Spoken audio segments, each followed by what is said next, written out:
And I basically just say to men, look, it's a very hard life. You're going to need to get up, work hard, go to the gym. Strong body is a strong mind. You're going to have to reject listening blindly to everything you're told, reject the slave mind.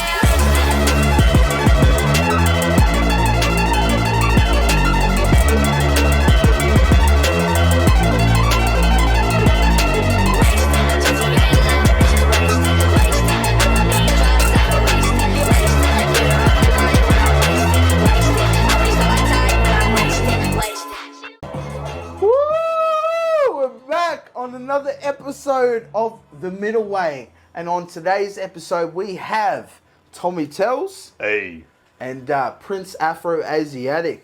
What up? What up? What up? And what can we say, man? We've really been kind of like trying to narrow down like a proper topic to kind of dive into, you know. So the thing is, we figured Tate is like a big kind of topic at the moment. So we figure like we'd ask ourselves the curious case of Tate. Like, he's a very enigmatic character, you know. I made this video for you guys to kind of suss out. So we're just gonna chuck this in now.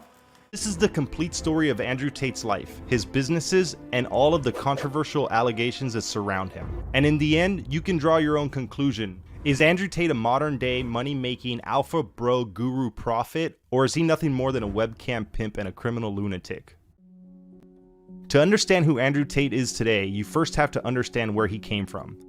He grew up in Washington, D.C. with his younger brother Tristan and his sister Janine. His dad Emery served in the Air Force and was also a professional chess player. Despite the fact that Emery only saw his kids about once a week, he played a massive part in shaping the mindset Andrew has today. He was a world-level chess player who traveled the world, played chess here and there, gambled all his money, fucked anything that moved, and that's who he was.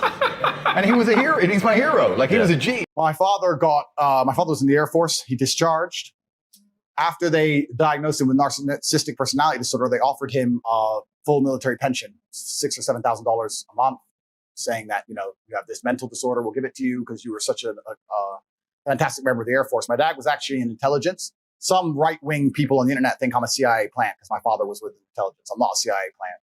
My father did so good, they moved him to intelligence. And my father, to this day, still holds, I believe. At the time of his death, he still held it. The fastest assimilation of a foreign language. So he did a lot of things. So he was a linguist. So he used to listen to the bugs. If they bugged a room, he'd listen to the bug in Russian and translate it. So when they discharged him, they diagnosed him with narcissistic personality disorder because they said he wouldn't listen. And they offered him this military pension, and he refused it. He said, my sanity is not for sale. And I know that line because my mother used to scream all the time when we were broke in the house. You could have had money, Emery. My sanity's not for sale. Because we went broke. Because now we went broke. Now we went broke, right? So I remember them arguing, Emery, we could have had money. Now we're broke. So because he became a professional chess player, he couldn't pay the bills, and we were living in Indiana and South Chicago. We were in the ghetto with no money. At about 15 years old, Andrew filled the hole left by chess with combat sports. Roughly 10 years later, he won his first kickboxing world championship. He went on to win 3 more championships over the next 5 years. What a crunching shot! And the snake strikes! I told you! I told you, this kid is dangerous! Despite this success, Andrew Tate still had very little money. He realized that kickboxing wasn't a long-term solution. He needed to find something else. He called his coach and told him that he was going to take a break from fighting in order to focus purely on money. He began studying economics, looking for some big ideas to get rich. And I'm writing down all my assets, and I'm trying to work out what I have that's worth money. The only thing I had was, because I'd been fighting all around the world, I had these 6 girlfriends. And I thought, well, I can't open a strip club. It costs money to open a strip club. And I'm kind of racking my brain, and by absolute coincidence, I'm going around the internet, and I saw in the corner, talk to live girls now. And I was like, my girls can do that. And I walked into my brother's bedroom and I said, we're gonna start a webcam company. That was the beginning of it all. Andrew, he would keep 80% of the profit, giving the girls the remaining 20. In the beginning, he would turn over 3 to 4 grand a day. He claims that at one point he had 75 girls working for him. However, his business was most effective when he cut down to only 8 girls. This was when he started earning about $500K a month, but he still wasn't satisfied. $500,000 a month is good, but $1 million a month is better. And I also very, very much understood that as soon as you stop pushing forward, as soon as you go stagnant, you're dying. There was a very smart man who worked in the pimping business. I can't remember his exact name. And his quote, and his truth, this is a truthful quote. His quote was, "Business is simple. It's just other people's money." That's all a business is. A business is getting other people to send you their money. That's what a business is. So we're no longer going to say we're going to make money. We're going to talk about how we're going to take money, because that's what we're going to do. Anybody can upload videos saying crazy stuff, but this normally just results in negative attention and getting a banned account. Andrew Tate uses exaggeration instead. He takes a reasonable argument and makes it extreme. This captures a viewer's attention, as mentioned earlier, while still providing an argument that many people will agree with. Here's an example. Depression is used by the elites to keep the poor people oppressed. It's another mind trick. You're all sad. It's okay. You can't help it. You're all sad. You can't help it. It's bullshit. You can't tell me I'm fucking sad, and you can't tell me I can't help it. If I got depressed, I would fix it because I'm Andrew Tate. I'm not going to sit here and go, "Oh, really, Angelina Jolie? Maybe I am depressed." And then you just become another cog in the machine. He opens with an outrageous and unusual claim, something that the majority of people will think is sheer lunacy. Stop telling people that they can't fix it and start telling people, look, if you work hard, you can feel better. You're depressed now, but if you go to the gym and you work out and you train, you get a good body, you start getting social, you get some friends, go to some social clubs, start to meet people, start to do things, you will feel better. The gym has been proven to fix more depression than antidepressants. This has been proven. This is statistical. So when I say depression isn't real, people say, what you're saying is dangerous and you're going to hurt people. I'm trying to help people. I'm trying to wake people the fuck up. He ends with a common opinion. The majority of people will agree that having friends and going to the gym helps depression. This is what I mean by exaggeration. He takes a fairly common opinion and greatly exaggerates it to capture your attention. You can see this formula in most of his content, and clearly it works very well for him. Yet this was only the first half of his plan. He still needed a way to actually get money through his content. And this is where the controversial Hustlers University came into play.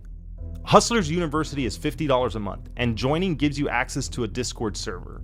In this server, there are 18 different courses you can take. These courses are on things like dropshipping, affiliate marketing, copywriting, cryptocurrencies, and other relatively trendy hustles. But from what I've seen of the courses, they are pretty low effort, typically nothing more than a PowerPoint presentation and a bad voiceover. Most of the reviews of the course are pretty negative, but there are plenty of people claiming that Hustlers University helped them make a ton of money. Andrew Tate claims that he has over 30,000 members in Hustlers University, which translates into about $1.5 million each month. However, there's another dividend that Andrew gains from Hustlers University that isn't directly monetary. If you search Andrew Tate on TikTok or YouTube, you'll see dozens of unofficial accounts posting clips from his podcast, interviews, and other content. 9 out of 10 of these accounts have a link to Hustlers University in their bio or comment section. This is because of the affiliate marketing course in Hustlers University. New students join the Discord and check out one of the most popular courses, which is affiliate marketing. They're offered a deal. They'll get a cut of the money for every person who joins Hustlers University using their link.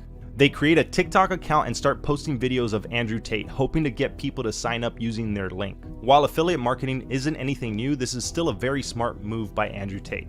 He creates a perfect cycle. Someone sees a video of Tate and decides to check out his course. They sign up and start uploading more videos of Tate, this time putting their own affiliate link in the bio. Someone else sees the video, signs up using their link, and the cycle continues. Andrew gets more people signing up for his course and gets plenty of exposure since everyone is posting his videos everywhere. While this was great for Andrew, he still wasn't satisfied, so he created another program called the War Room. According to his website, the War Room is the greatest global network which exists on planet Earth. The War Room is a global organization with members, bases, and influence in over 70 countries. Our network contains a varied expertise which allows us to exert influence globally. Every member has either achieved or is working towards the ultimate goal of intelligent men, freedom in a world of slavery. The War Room is about $5,000, and joining gives you access to several Telegram channels and a couple of in-person meetings each year. Andrew claims that the War Room is a secret society with the ability to get people out of jail, get people new identities, and a lot more. Due to the price tag, a lot less is actually known about the War Room compared to Hustlers University. A few ex-members of the War Room have stated that once you join, you have to purchase more programs and attend a couple of in-person meetings to actually join the inner circle. They say there really isn't any value in the network until you get into the inner circle, although it takes at least another 5,000 to 10,000 to join. To many people, this network is nothing more than a money grab selling an unrealistic dream. Though at this point, it's hard to say for sure due to the lack of information out there. While this is all a little sketchy, it starts to get even weirder when you look into his PhD program. He removed it from his website a couple months ago after facing some backlash, but you can still find it in the Internet Archive. The PhD program was a class for picking up women that cost about $300. In the course description, he wrote a small paragraph on why he was qualified to teach this subject. It said, "I've been running a webcam studio for nearly a decade. I've had over 75 girls work for me, and my business model is different than 99% of webcam studio owners. Over 50% of my employees were actually my girlfriend at the time, and of all my girlfriends, none were in the adult industry before they met me." When you combine this with the numerous photos of women with Andrew Tate's name tattooed on them, it definitely just seems a little off. Sure, he says stuff like this fairly often, but what makes this even weirder is that he removed the description, the photos, and the whole program as soon as it got attention. This isn't like him. He normally embraces the negative attention and even utilizes it to drive more people to his courses. He's not afraid of being canceled, so why would he delete all of this? Ooh, they're gonna cancel me. Watch me give a fuck. I exist outside of the Matrix. No one can damage me. The answer would reveal itself a couple months later. Andrew Tate's home was raided by police on April 11, 2022, after the US Embassy alerted Romanian police that he was holding women against their will. The girl stated that Tristan Tate, Andrew's brother, messaged her on Facebook and convinced her to fly to their home. Once she arrived, she was forced to be a cam girl, and Tristan threatened to hurt her and her family if she left. Another Romanian girl reported a very similar story, and as a result, the brothers are being investigated for human trafficking, kidnapping, and more. Both Tristan and Andrew deny these allegations entirely. They say that the American girl willingly stayed with them and made the whole entire story up once she was caught cheating by her boyfriend. CCTV footage of Andrew's home has recently been leaked, showing the girls with several opportunities to escape, yet they didn't. Many believe this proves that the Tate brothers are innocent. The investigation is still ongoing. However, both Andrew and Tristan are currently free since they didn't have enough evidence to keep them in custody. Many people believe he simply bribed investigators due to some of his controversial comments in the past, such as when he stated the big reason why he moved to Romania is that they're less likely to pursue sexual assault allegations.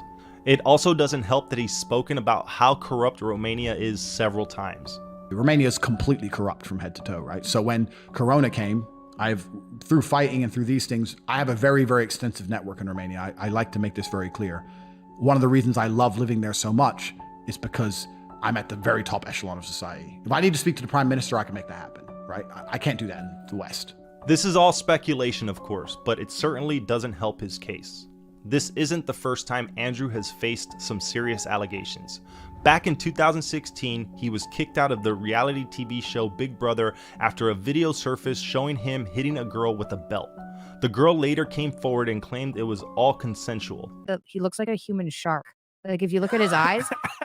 No, I literally told him this too. I was like, you have like shark-like eyes. This is crazy. Oh, fucker. That's how it goes. Slap, slap, grab, choke, shut up, bitch, sex. I have nothing against women. I believe women are the most precious things on the planet. When I grab you by your neck and you start annoying me, trying to resist, and I just fuck, and then I grab you by your neck again. Then what the fuck are you gonna do when your face is collapsed? With what? You have a belt because you're a jerk. Show me the bruises. Bam. I have an idea. You know what my idea is? You want to know what my idea is?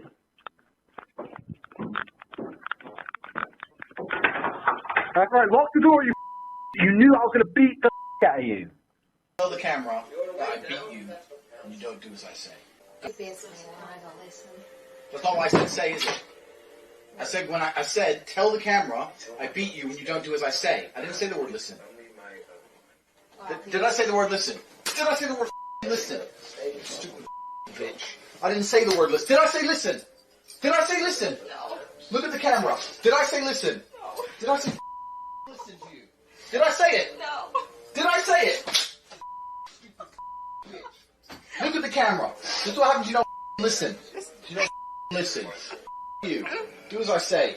Hi. I'm pretty sure many of you have seen a video of Andrew Tate beating up a woman. There's a video from 10 years ago. Here I am again for the second time. Yes, the woman he has beaten up, and the same woman who has made a statement is me. So I'm coming forward for the second time to just clarify and let everybody know consensual foreplay that we like doing, that I was into, that I wanted.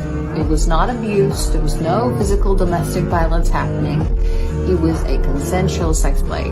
This is the second time I'm making this statement because I'm getting sick and tired of being tagged saying I need to come forward again, even though I did, and I don't like seeing injustice of him being called a woman beater for the same video that I've already once clarified it was nothing but a sex play. A video of you hitting a woman with a belt.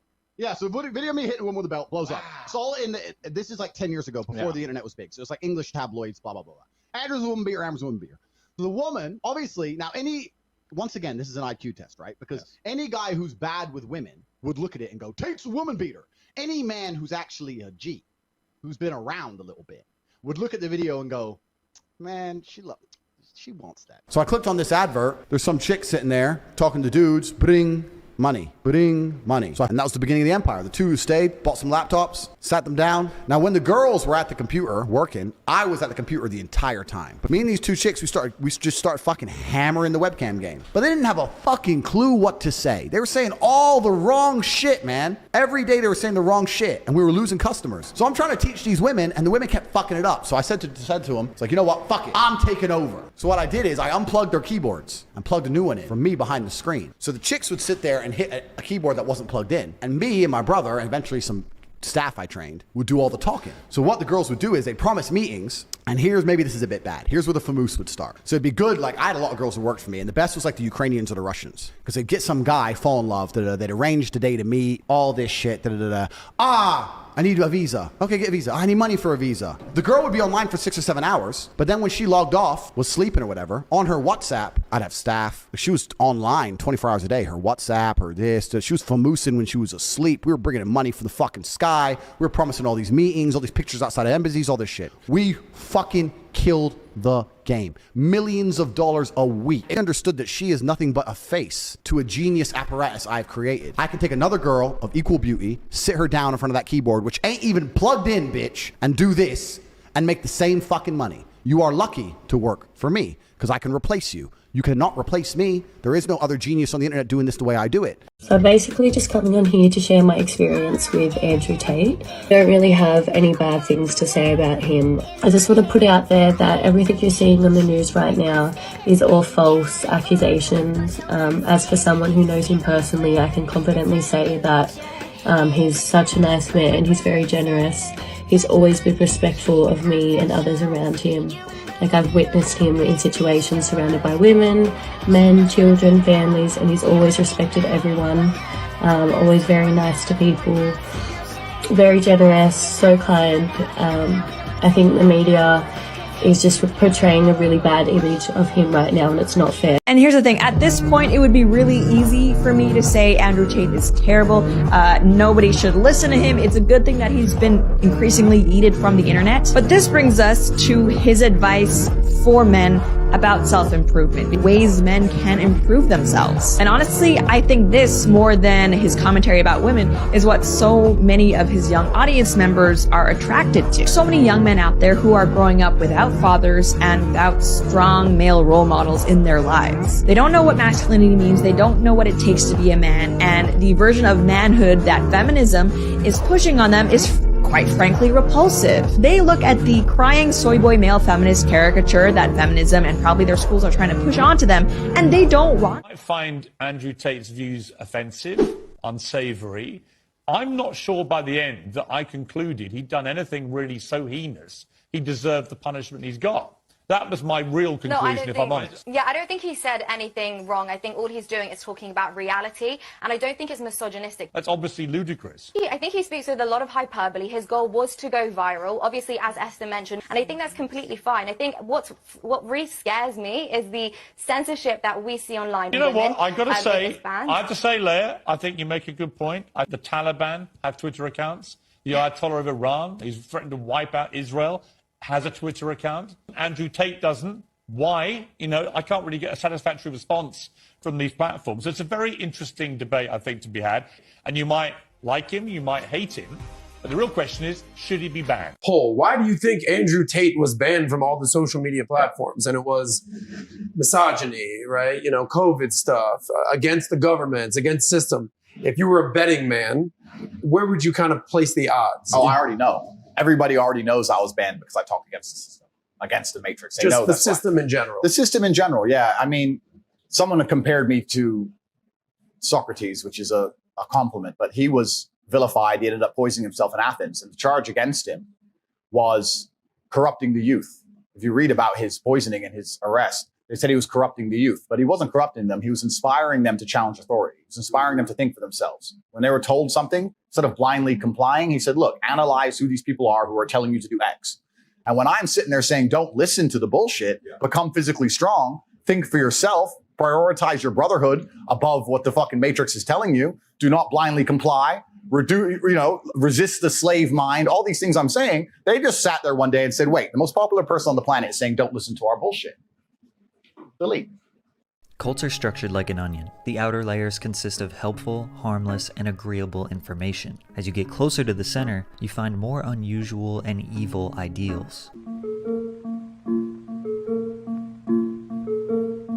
Don't you want to become a cult leader? Since the death of God, there's been a vacancy open. You could fill that void. Here's how. Establish front groups. We're a Bible study group. We're a management course. We're a meditation center. Hustlers University. Promise to fulfill their dreams. We have the secrets to self-improvement. Join our elite mission. You cannot stop me. I'm that guy. You need my help. You have two choices. You either sell your soul to Tate and say, I accept Tate is all-knowing. I will listen to you inside of Hustlers University. Please save me. Offer them something free and get them to feel obliged to give you something in return. Welcome to the Hustlers University 2.0 webinar. Free presentation. Gradually, over time, you'll begin to shape the recruit's behavior by granting or withholding this love and attention. After they've bonded, slowly start making your demands upon them. The message being, nothing in this world has value unless it relates to the leader. If you have less money than me, even by a single cent, you're a fucking brokey, a wagey, a peon, a peasant, a nobody. Control their behavior. Come live with us. Wear these clothes. Eat this food. Why drink Coke? Why the would you spend £3 on a Coke when you can have an orange juice, a coffee, and a water? One of the most important ways to discover if someone's a dickhead or not is if they wear a smartwatch. But male haircuts are probably the epitome, the top of the mountains of pointless shit men do. I want to be like him. Let me ask you a question. Do you eat salt and pepper? Or do you only eat salt? Prescribe a rigid schedule. You don't have fire blood. You don't wake up to go piss at 3:32 a.m. and go, I'm not going back to sleep because I want to make some fucking money. So you're all lazy. Control their thoughts. Our ideology answers all questions to all problems. If I talk about something, I know exactly what I'm talking about all of the time. There are still idiots out there who go, I don't know if I can trust you. Control their emotions. Induce guilt. And here I am showing you how war room members live their lives. And you're not thinking, I need to get in that room. I don't know what you're thinking. You're probably not thinking at all. And instead, you're going to sit at home, make some excuse for why you're not in the war room, why you're not part of our network. And fear. I think you need to be sitting here panicking at the fact that you don't have enough money. You need to be concerned and worried and sad, and you need to do something about it today. Control information. Keep them from knowing all the workings of the cult. War Room is a private network. That's the most I can say. Kind of imagine the Freemasons of old. The War Room is the most powerful network on the face of the planet today. Tell them that there is a part of their mind they must eliminate in order to find happiness. No one cares about how depressed you are. No one gives a shit. You motherfuckers who aren't happy need to learn to be grateful. Claim authority. It can come from a divine source. Not only am I very special man, I am actually fulfilled with divine purpose. I'm one of God's favorites. Bogus scientific research or special knowledge. I've analyzed the entire Earth and realized all of the world's problems. I'm about to tell you the root cause of every single problem in the world. Make up stories about yourself to boost your importance. I say with 1000% confidence, I don't know any other motherfucker alive who could have done what I did yesterday.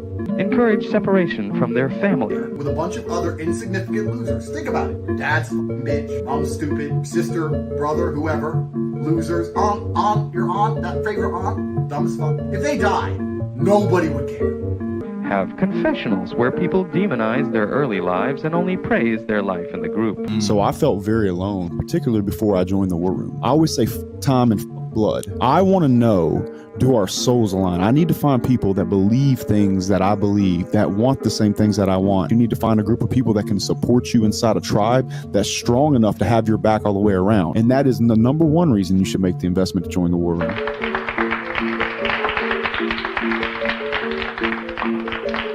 But don't be stupid about it. Start slowly. A good con man takes a little bit of truth and a lot of lies and pulls the wool over the eyes of the ignorant. This is stage one of a 3-step plan. So I'm going to be viral for a little bit longer, then step 2 begins. The conquest is continuing. How much of Andrew Cobra Tate is a persona and how much of it is his actual personality and ideas? Just like the current allegations against him, only time will reveal what's real and what's not. So I guess we just have to wait and find out. Don't you want devoted followers who leave their families for you, give their money to you, give their bodies to you, give up their lives for you, consider you God, and will kill you? All right, guys, so in honor of Andrew Tate, we got some cigars here and we got some Hennessy.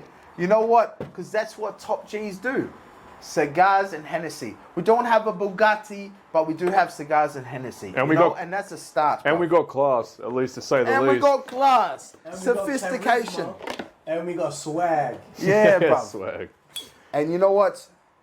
It's men's business in the war room, isn't it? So let's have a little bit of Hennessy Oh, here. yeah, here we go. And yeah. Okay, man. Let's pour a glass to Andrew Tate before we kind of dive into the subject. Pour champagne for the campaign. Right there. Pour a bit of liquor for the campaign. There we A go. little bit of liquor for the campaign. Yeah, bro. A little bit of liquor for the campaign. Here we go, boys. I got a little bit of liquor for the campaign. I'll have it straight. Oh. Got a little bit of liquor for the campaign. Gotta hustle, my G. We got to hustle. We gotta hustle. Get that money. See how it goes when we're rolling like a motherfucking roller. All right, all right, all right. All right, so I'm finna light this up for Andrew Tate. Yeah, man. Let go. Let's do it.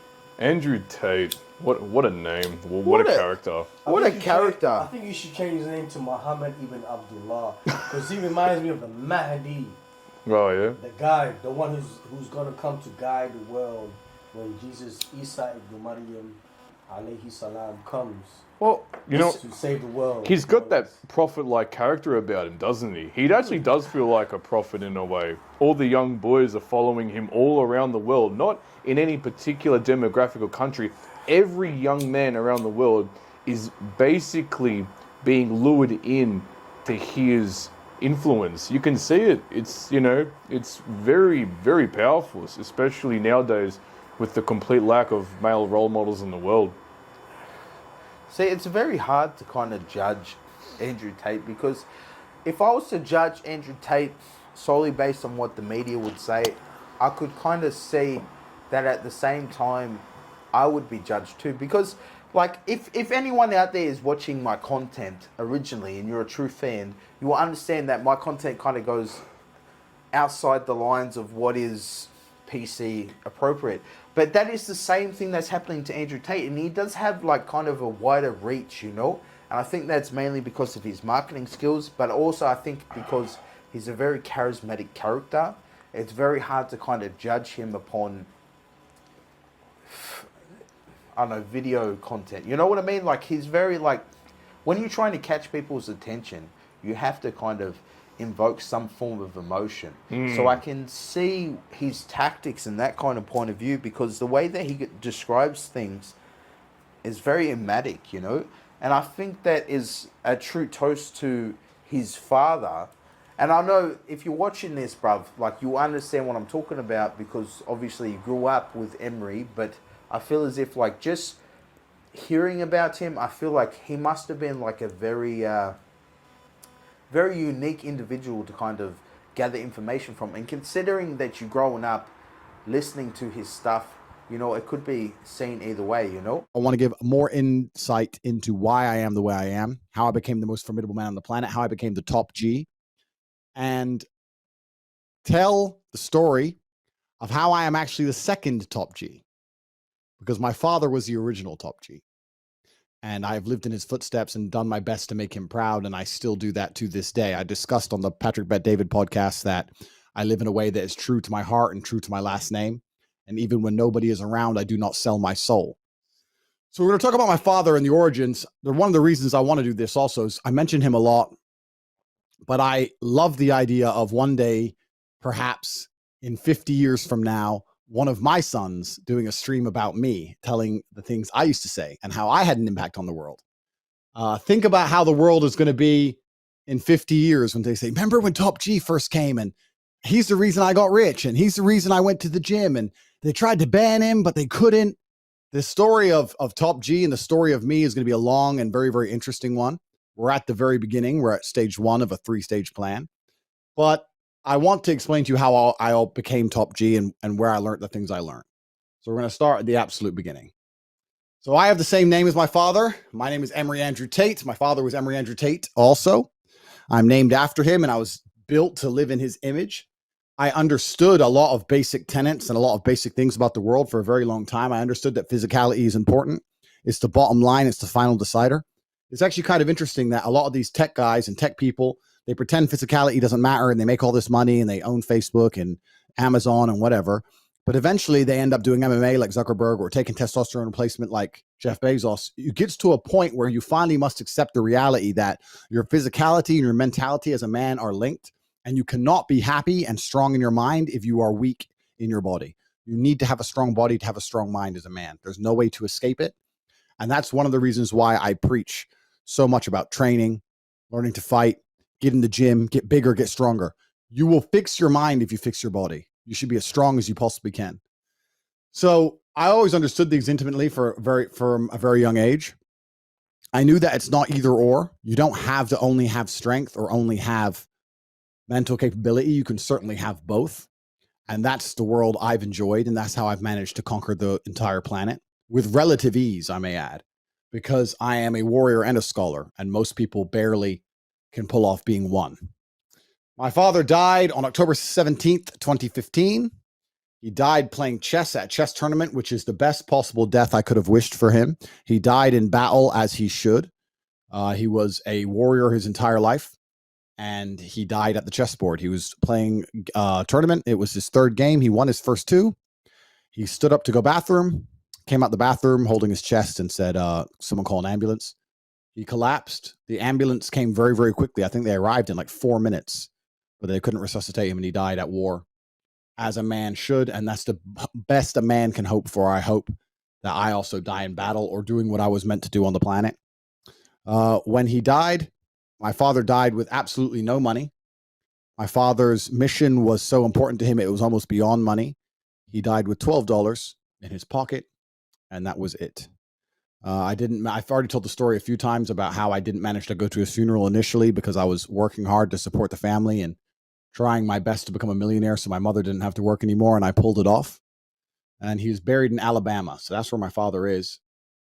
Of course, he's still out there in one of the many variations of the universe looking down on me, and I know he's exceptionally proud of me, and that's important to me. That gives me the unlimited strength I need to fight against nearly any enemy on the planet. My father was an expert at predicting the future. He was a master of it. It's how he was so good at chess. He could see the future. He could see what was going to happen. And he was saying things so many years ago that nobody was talking about at the time, which have become so remarkably true. I was reading these today thinking, wow, if he was alive today, he would be impressed with himself with how accurately he predicted the planet. But he was already impressed with himself and he already knew he was right. So he didn't need to see the future because he knew the future. That's who he was. He was Master Poe. Some animation of my father and I fighting ghosts atop a mountain of Wudan. There's a story behind it. And these are stories we wrote together while he was still alive. I was obviously professionally fighting, and I couldn't go out and party very much. So I'd sit in on Friday or Saturday nights and message him on Facebook Messenger back and forth, and we'd write stories. We'd take a real story from our life with something that happened, and we'd mythicize it into a Wudan story. And there's over 20 of them, and they're freely accessible. Go to cobratate.com and sign up for the Tales of Wudan, and you'll get a free copy and see if you can decipher and learn the lessons from each one. And I think that goes on to the next kind of controversy thing that I put into it, was based upon he was part of CIA. Yeah. Right? So he was bilingual, right? And he was a chess grandmaster. He refused to take a check from the government. I don't know whether that story is true, okay? But as far as internet sources go, that's what we have been told. So just hearing about that is very interesting. So, I mean, imagine if you were kind of raised by a CIA operative that's bilingual and one of the most smartest people in the world.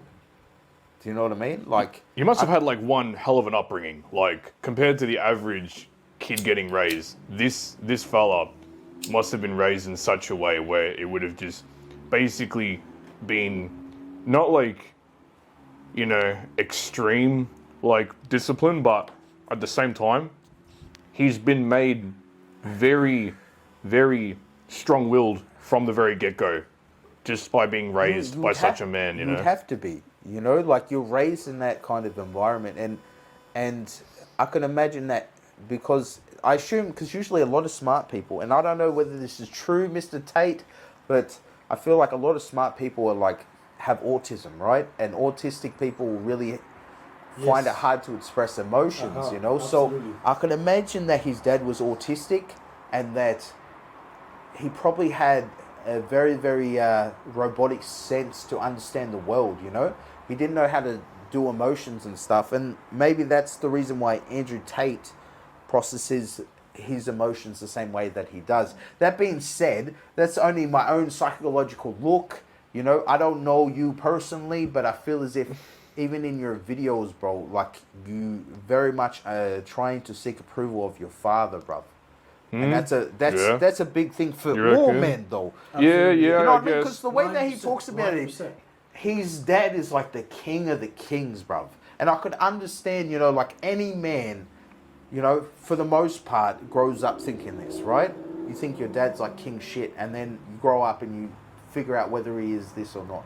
But in terms of Emery Tate, just from bare credits of the fact that he was CIA, and on top of that, he was a grand master in chess, that has to kind of play a part. And the way that he is in terms of his intelligence. And the thing is, like, even Tristan Tate, bruv, he has a certain kind of, I think, to be honest, bruv, I think that he's more kind of like, I guess kind of like more like I feel like he's more smoother than Andrew Tate. His brother, Andrew Tate's very like aggressive, the way that he talks, but I feel like Tristan is very kind of like, he's smooth, bro. You know, like he's very calming, bro. Well, you see, that's and the thing. I feel like that's the Tristan. kind of like display that they have in terms of a dynamic, bro. You see, that's the thing. I don't hear too much about Tristan Tate, and I guess maybe that's because the dude's a family man. Like, he's got a daughter, hasn't he? He has he's a daughter. He's got a family. He's a family man. So we don't hear too much from him.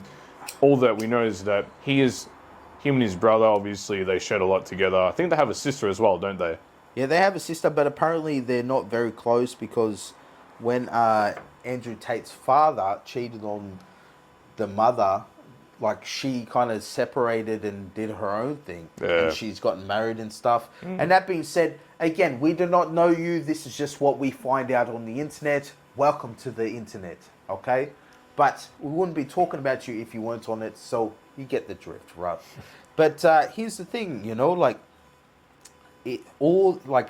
Andrew Tate became a kickboxing champion. Yeah. Tristan Tate became an MMA champion, right? Both amazing fighters, you know. It's an amazing kind of thing if you're earning that level of kind of like a medal, you know, like that you put in the work, you put in the yards, bro. And I feel as if like that there needs a sense of attention, right? And that's the reason why people also listen to Andrew Tate, because he's someone that could potentially kick your ass, right? But on top of that, he's someone that has money to back him up. So his words kind of give more oomph because he can back up what he says. And that's another thing that he brings up about the war room and stuff like that, how like you can join an elite group of people that want to make money and that are specific professions, you know, people that are somewhat experts, I guess, in terms of the areas of what he kind of promotes. Like there's a hypnotist in the group, right? Again, have not seen it. I've seen stuff on YouTube, you know, like most of the clips in the beginning video were gathered from, so it's a bit hard to kind of judge upon that. But from what I've seen on YouTube, I think it's a scam, bruv. You know what I mean? You reckon? And he's very charismatic the way that he kind of says it, because like, think about it, right? If you were a millionaire, you have become kickboxing champion. Like, fighting is like the ultimate competition, right? So like, if you think you're king shit because you're beating everyone, what is the next power move for you? You know what I mean? Like, how do you define a power move after that? Like, think about it. If your dad was a chess player and you keep thinking like chess is the ultimate thing, you would think of everything in terms of tactics, right? Yeah. And he's a very tactical person, the way that he kind of persuades the youth today. He's very kind of charismatic. So I feel as if like the stuff that he says, bruv, is like, it's very thought-provoking, you know? And that's why I think it's a cult, and that's why I think that it's a scam. Well, you say scam. I think it's a scam. Like, I think that it's legit course, like you can learn stuff, but I don't think like joining this or that, bro. I feel as if, but that being said, maybe that's the whole thing that he's going for, is like, if you value money that much, even though that you earn that much, like maybe that's the thing. Number one, Islam doesn't teach to earn. I think Islam is like another level. Only. Yeah. The fact that he's promoting Islam and the fact that he's teaching people to earn money. Okay, there's a balance in life with Islam. You have a right to learn about the dunya, the worldly material life, and earn the material wealth. And also, you have an obligation to earn for the afterlife, the hereafter, the next world, the akhirah. So the fact that he's promoting entrepreneurship and trying to increase young males to be more wealthy and whatnot, more or less makes him seem a bit fake, because Islam, the Quran emphasizes that hereafter is more ever-longing than this world. If God doesn't bless you in this world, Allah will bless you in the hereafter. So if Allah doesn't bless you in this world, even though you do good and you earn for your rizq, your provision, you at least get in this world. If you at least get in the hereafter, if you don't get in this world. So he's promoting a lot of this world, the dunya, the material matrix. He's trying to get men to get women, more power. And Islam doesn't teach that. Islam is about being humble, being sincere to God. So you feel as if basically, as he's reverted to Islam, he's in a sense having his own take on how to interpret Islam. Is that what you pretty much he's read? a rich man. He's a rich man. He's been rich before he was thinking about Islam and the Islamic religion. I honestly like. For a Muslim, I'm not gonna lie, bro. I honestly think that he's joined Islam as a way to kind of get protection. Well, speaking of which, protection. Right? Now, this is the thing. Absolutely. He's obviously a very controversial guy. We were going to get to that. Some of the stuff he has said throughout his upbringing and his life, and from, being involved with sales, being raised by a father who had some very skillful disciplinary action, he has become an individual who has found his way to, let's say, exploit and make his way through the world in a way that it comes off quite outstanding seeing where he came from and where he's made himself. Like, it's very inspirational. It is inspirational. I'm not gonna lie. I'm not gonna lie. Yeah. But that being said, like, okay, like imagine if your dad's that smart. Wouldn't you think that he'd be psychologically inept? Like people that are very like a CIA member have to be super fucking manipulative in some sort of degree, right? So that's the question too. He's a salesman, right? He's the salesman that 100%. says that his ultimate thing, even in the video, is to take money, right? Because you do not make money, you take money, right? Yeah. So that being said, wouldn't you want to, like, if you're a very charismatic individual, wouldn't you come up with a plan? Because he's a very smart individual, right? Strategic. He'd come up with a plan. You're like, oh, you know what? I've interviewed like 100 people and they say this.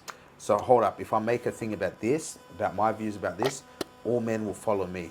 And if I say that they get this money if they do it, boom, like that. He doesn't have to do much work. All these other people do the work for him. It's a good plan, brother. It's a good plan. And here's the thing, like, the advice that he gives is solid, but also I feel as if because people keep on catching his stuff, like, sometimes it's out of context. Sometimes I think that he just says shit just to kind of create kind of like a more oomph. Yeah. You know what I mean? Like the exaggeration, it's like exaggerating. you're exaggerating because you want to, like, you want people to have an emotional attachment to what you're saying. Because when you're filming content, like we go through it too, right? Yeah. Where we want people to have kind of an emotional attachment to the things that we are saying. Therefore, that retention stays on. So you have to talk in a certain manner about controversial subjects because people push back. And anything that makes you mad is usually something that's going to hold your attention. You know what I mean? So hence why this video is fucking viral right now, right?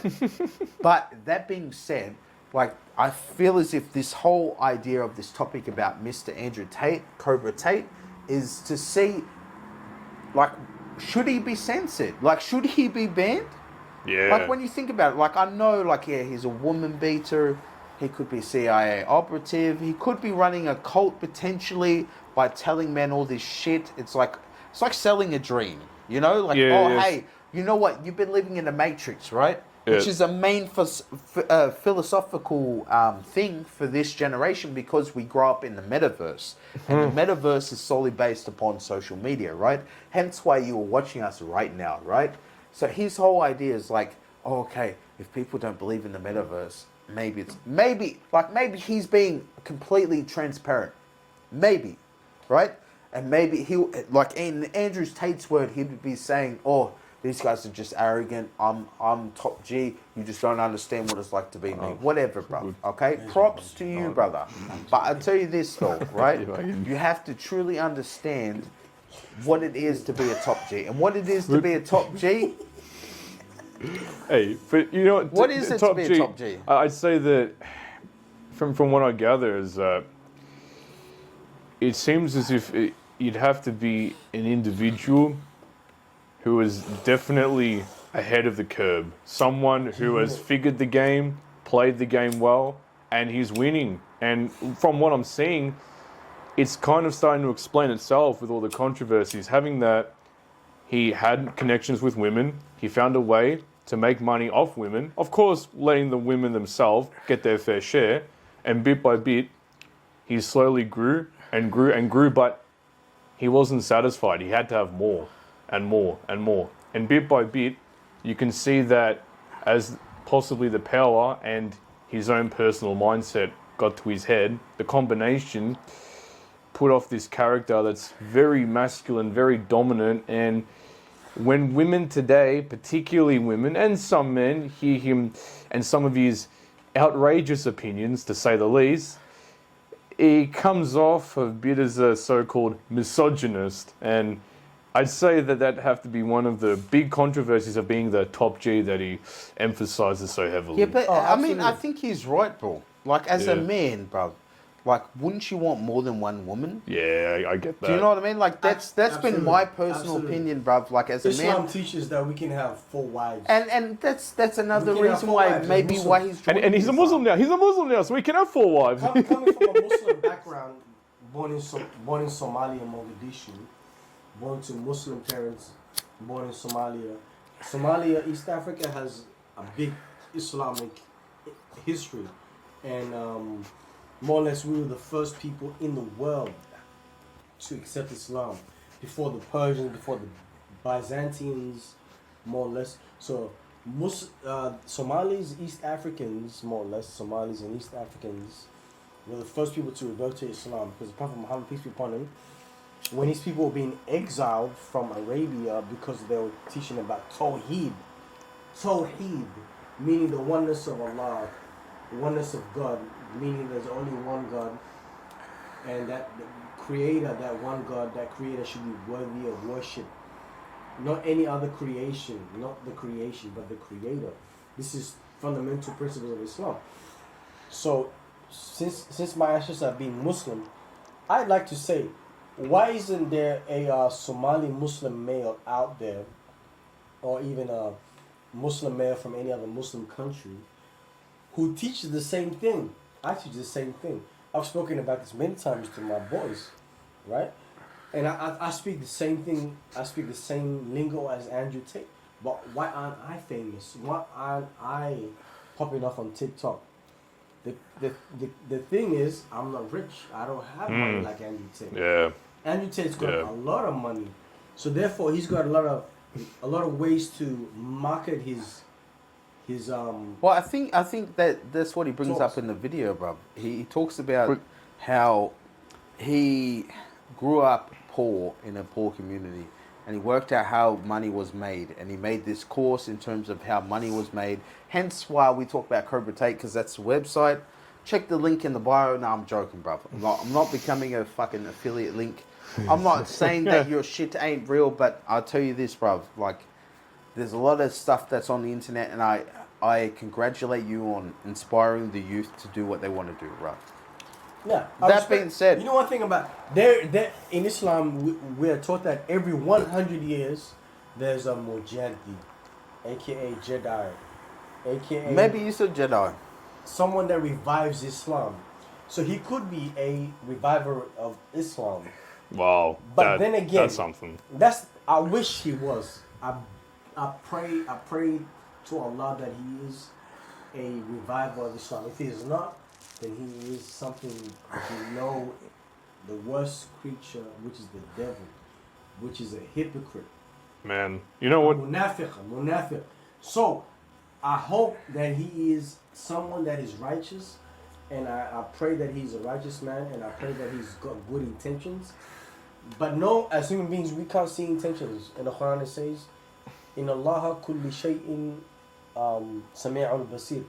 Indeed, Allah is the all-seeing, the all-hearing. Allah knows what's in. Allah is the all-seeing, the all-hearing. Allah knows what is in our hearts. So only God can judge. I can't judge. But from what I'm getting, is that he's got money. He's got a lot of money. He's got bitches. He's got everything, bro. Money, power, yeah. And the other question is, Andrew Tate, are you praying 5 times a day? Because if you're not praying 5 times a day, you are not considered Muslim. You're not Muslim. But with that being said, the view on it, I mean, the man's literally admitting, in a sense, that he's less powerful than God if he's, again, reverting. Well, he says he's that admitting God is. He's admitting God's more powerful than him. Yeah, he's admitting the that. devil. He said that Satan is real and that he wants to meet Allah. Right. That being said, right. Here's the thing, right? He's a tactical person. So think about it. If he thinks that Islam is like the most ultimate force in the world in terms of religion, that they defend their right to their God, right? You know who said that? So Napoleon. right, but that being said, wouldn't you think, right? If you are losing traction with the youth of whatever your traction is, wouldn't you want to vote to some form of religion to kind of bring that status more up again? That's why I think, right? Oh, yeah. And if you go to Dubai, right, if you're a Muslim brother, they're going to protect you, regardless whether they think that you're Not awesome always. or not. Not Because always, if you're not always. Muslim, they protect you, bro. No. If you're It's Muslim, like it's true, I it's tell true. you this, bro. But- if you go to jail, bro, and you join Islam, I I'll guarantee tell you you're the facts. protected, bro. I'll If tell you you the go facts. if you go to jail and you're a Christian, bro, you're not protected, bro. They don't give a shit. Oh man. That's true. It's a different kind of thing, bro. Jail. And that's the Suck. thing, bro. I agree like, with jail. if you know, bruv. Okay? And he kind of knows because he grew up in the streets, right? So he's thinking, Luton, hey, wasn't it? Luton? I'm going to die because people are talking this, right? So, you know what? This is what's going to happen. I'm going to join Islam. I'm going to make people go, you know what? I believe in this. I get more followers and I get protection. Because if I die, because people have talked all this shit about me because they're elites, this, that, if he's right about the Matrix and the fucking elites are trying to kill him, boom. Awesome tactic you have right there, right? Awesome tactic, bro. Clearly, he has deep down admitted that in spite of my power, my wealth, and my luxurious and... He wants to humble himself. He humbles himself because otherwise why wouldn't he do it? I mean, to me, there's so many billionaires, millionaires, influential people in the world right now, and a lot of them, or most of them, are atheists, dude. Most of them don't believe in anything. They just believe in power. Most of them just believe in power. And then you have him who said, no, like, I have power, but even I acknowledge that my power is inferior to something that's having unlimited power. Allah, the creator. So a lot of atheists are billionaires. It's maybe, true. Like, maybe he does believe in God. Maybe his I mean- whole prospect has nothing to do with protection. I think it has to do with protection because Yeah. I think that he's a tactical person. I think that he's somewhat someone that knows how to make money, right? So he is very psychological, inept. He's somewhat of a psychopath in that sense where he knows how to hurt someone, but he also knows how to gauge people's attention because he's very charismatic and most psychopaths are. But that being said, like, I can admire someone that is genuine, right? And I feel as if with his opinion, whether he is doing it for good or bad, I feel as if his opinion is very genuine. And I feel as if like he plays a certain character in order to invoke some form of emotion from the people that he's gathering from. And the reason why he's doing that is because he wants to engage the youth. How do you engage the youth? Now, this is by the thing. using kind of like derogatory senses to kind of engage that whole, oh, he's different. You know what I mean? Like, that's your idea. And I totally agree with you, you know, because I think that it's very hard to kind of grab people's attention these days with retention rates and all that stuff, right? But you know what? I think people kind of agree with him because his points that he brings up, regardless of what thing he has behind it, some of it, most of it's true, bro. Most of it, like, is true. I'm not saying, like, No, I don't he's think right. you should have bitches and have Bugattis for the sole purpose to fulfill your lifestyle. Whatever makes you happy. You don't have to be rich to be happy. No. But that being said, like, Not at all. the idea that you're a brokey and all this other shit and that you should shame yourself into doing something may help for some people, but not all people, bro. Some people need support. That's why Islam. So it's very weird thing because he talks about mental health in a way too, bro. Saying that mental health is a joke. Well, that's just like work out and everything will be okay because if you work out, you have the mindset of a G. I disagree with that because the government has pharmaceutical industries that is billions of dollars worth of industries. Yeah, big pharma. Big pharma, right? They will take down any ethnical people, Muslim people, or people who are fighting for rights, their rights, human rights, and they will try to inject them with medication. That's nuts, man. Every month or so, called depots. Goddamn. So every month they are obliged, whether they're voluntary or involuntary patients, it doesn't matter. If they're involuntary patients, that's a fuck up. In Australia, if you're an involuntary patient, the police will come down at you and they can take you to a mental ward and force you to get injected for psychotic medication. It's fucking nuts, dude. It's nuts. And this is the But does that help, the though? Does it help? No. I don't agree that. I agree with Andrew Tate when it comes to exercise and what did he say? Socializing. Exercise and socializing. It's the energy. But the thing is, the government doesn't want you to have complete freedom. The government wants to let you socialize, let you have your you must be a cog in the system for them to work. They want you to be submissive and controlled. The government makes money out of that. The government, people with schizophrenia, paranoid schizophrenia, bipolar, any type of mental disorder, the government will come down on you with whatever country you're from. The government will come down on you and force you to take medication, whether you like it or not. Yeah. So the real solution is naturopathy. Yeah. Like Dr. Sebi was talking about alkaline foods. And it's another person that was potentially killed, and that's I part want of what he was talking about. This that is he's it. going to be killed. So that's why I think that Islam is the reason why he's gone to Islam, because he needs protection. But with that being said, that topic on the government taking control, I'd have to say one thing. Now, this is the real big catch here, is that he's hit a nerve. We can all see that. He's definitely got a lot to talk. Yeah, he's hit a nerve. Muslims, but the feminists. What's happened is that clearly, to individuals out there, he was just seen as he's just another guy talking shit. But the moment he starts questioning and even criticizing government methods of control, all of a sudden, he gets taken down. And it's got me thinking, old Tate as well though. He got banned off every social media platform at one point. He's reinstated on Twitter because he's got his boy Elon. He's got boy Elon. He's got Elon. He's got his boy Elon helping him out. Elon's helping him. Or is it Elon helped.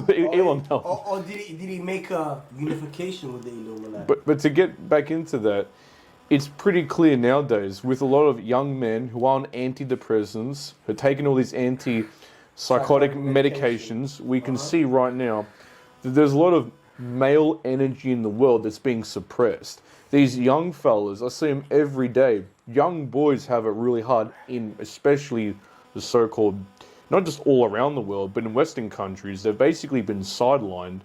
And his argument is that feminism has basically turned men into fucking pussies. It's basically turned a whole generation, a whole generation of men has been turned into pussies. Because there is an agenda of a gay feminist agenda that's on TV that teaches men to be pussies.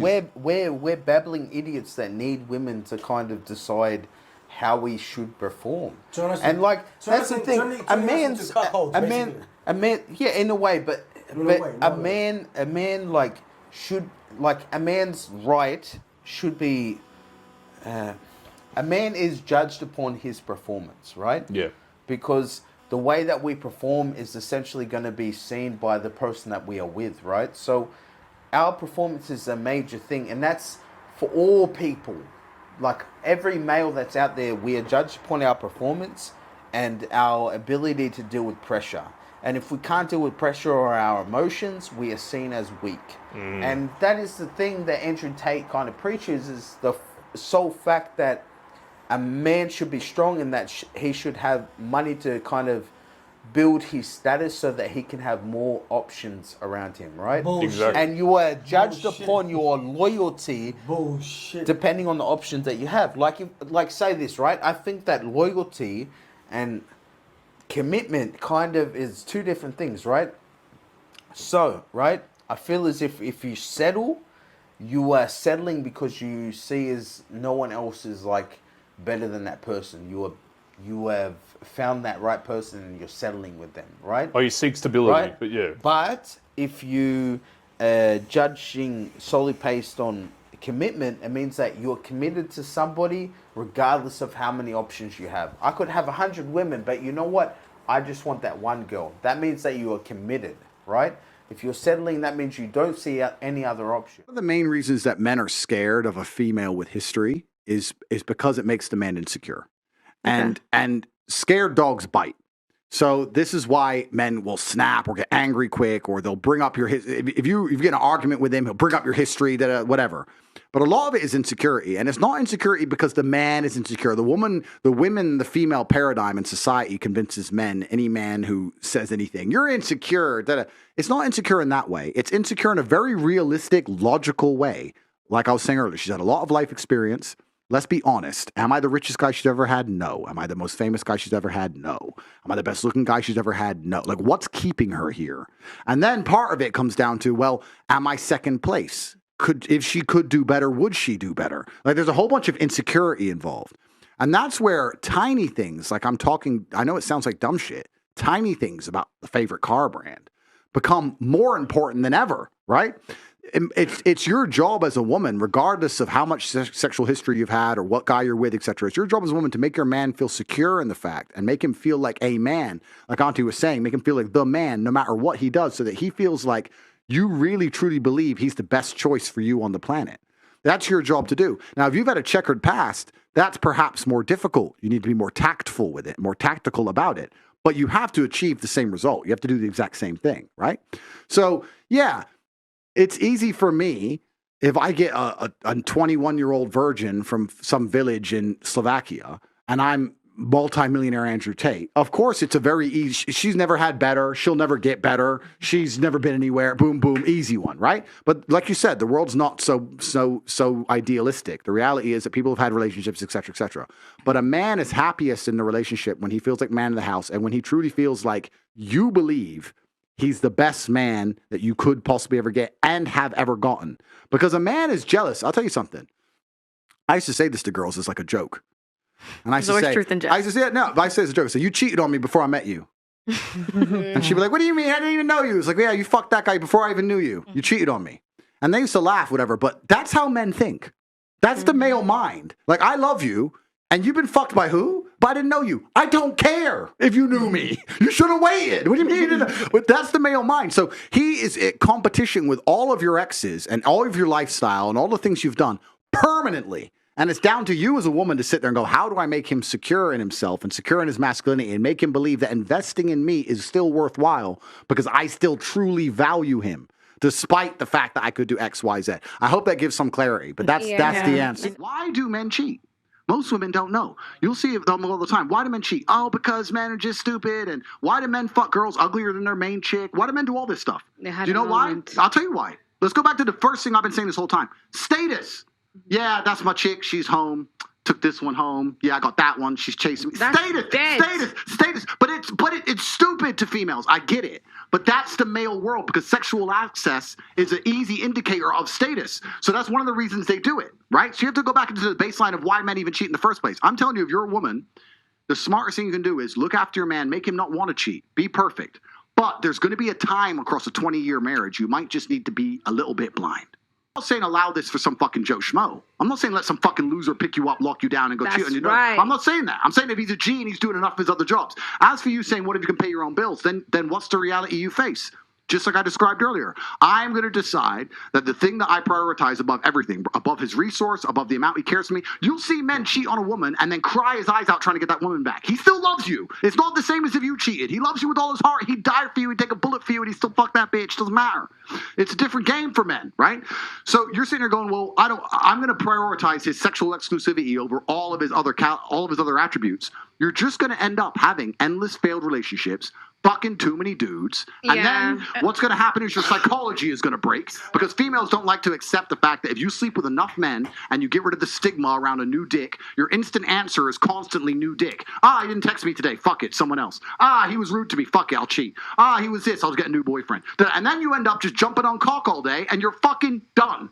You need to, the reality is you have to come to a point where you get a guy and he ticks boxes and you're like, you know what, I'm wifey, I got the Bentley, he does whatever he does, but my bills are paid. That's it. And that being said, like, that is just my opinion, and I think Andrew Tate kind of agrees with me on this in terms of that, because if you have money, bruv, that means you have more options. So what is loyalty when you have so many options in the world? And at the same time, that's what he preaches, because if you were broke, you were seen as someone that can't provide, because I feel as if the kind of like subconscious of every woman is based upon money and security. They want a What man that kind can of provide it. What, They do. what kind of lifestyle can you provide for me? And in honesty, I totally Bro. agree with that, because it goes back to that kind of what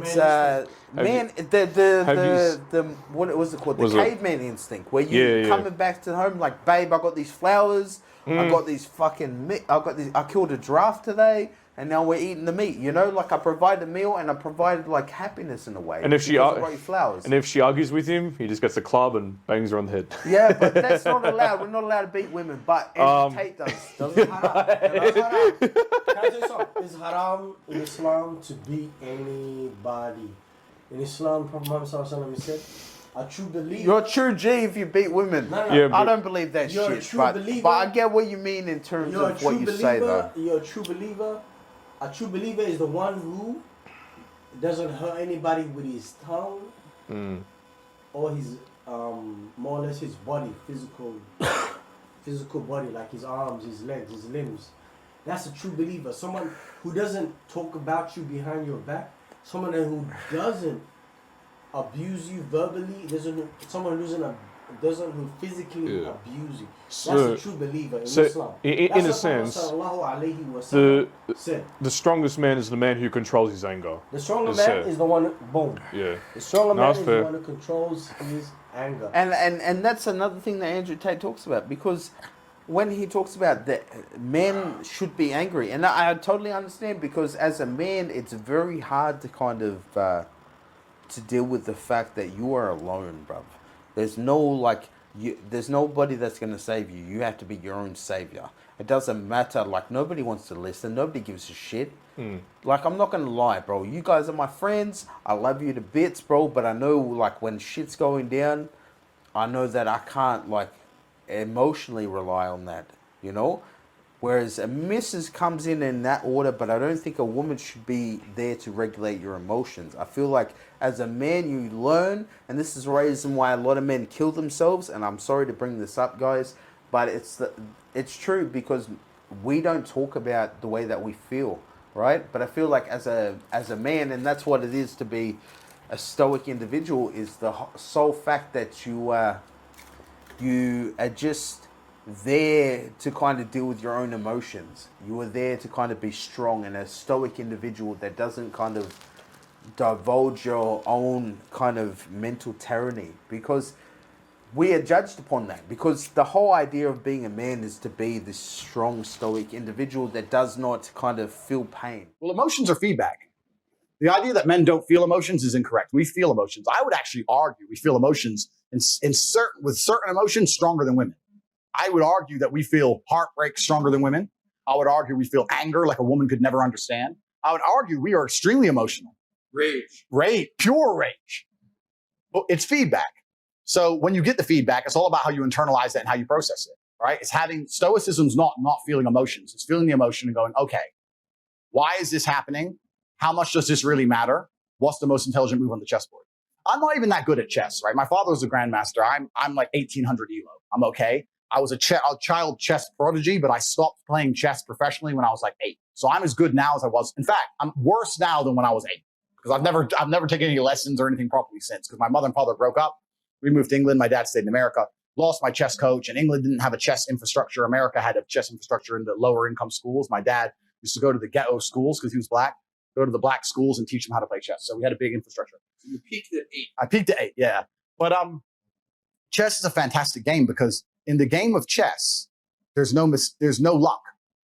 If you lose, no matter how well you played, if you lose, at some point you made a mistake. Even if it's the most minor mistake, you made a mistake.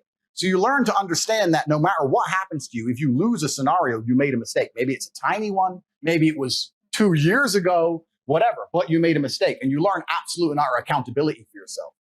And that mentality is extremely powerful to apply to all things in life.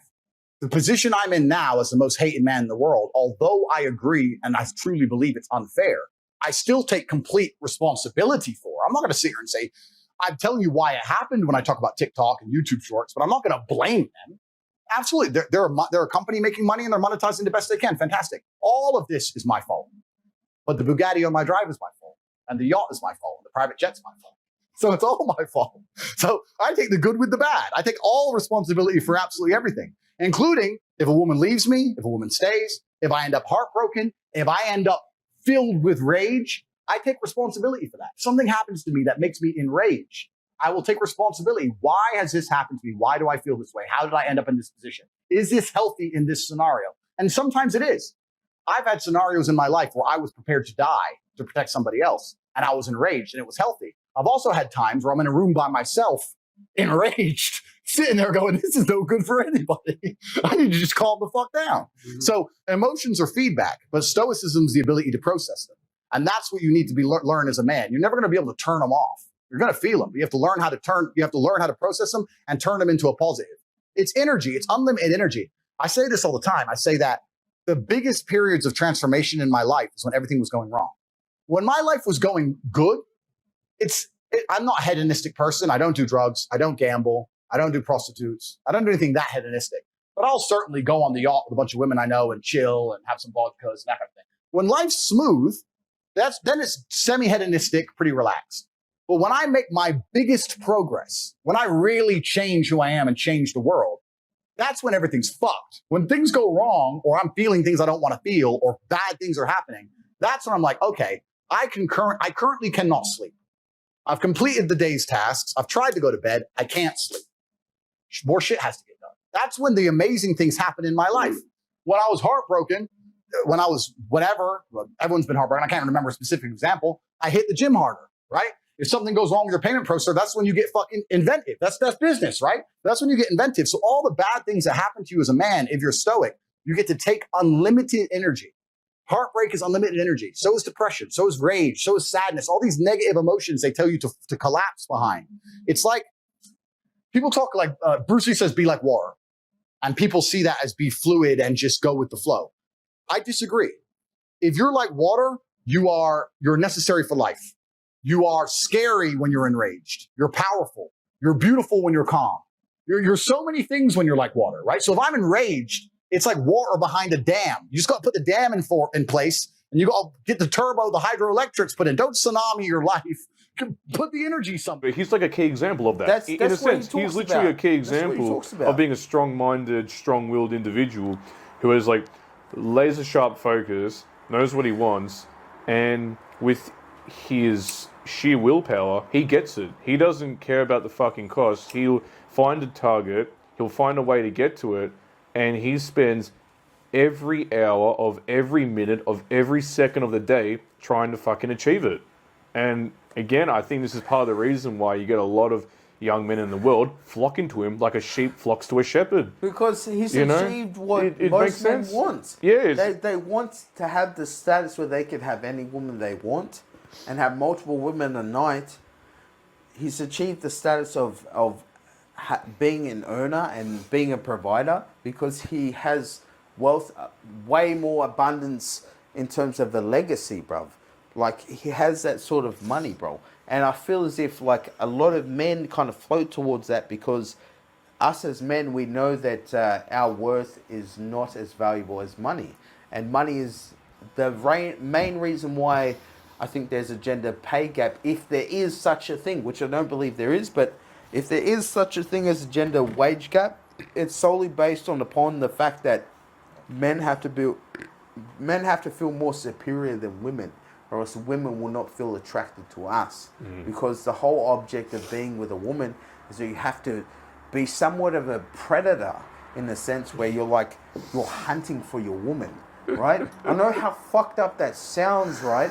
But when you really understand the psychology, is that it's like you have to dominate a woman, right? So the whole idea, life, right? you have to do that. You have to be a dominant person. If you do not have that dominance, bruv, then women don't respect you. And that's why I say to you, like, it's not good that you should hit a woman. Feminism is the problem. I feel as if you should have dominance over your woman. I'm not lying, my niggas. My akis, my brothers. Feminism is good in terms of having like somebody to.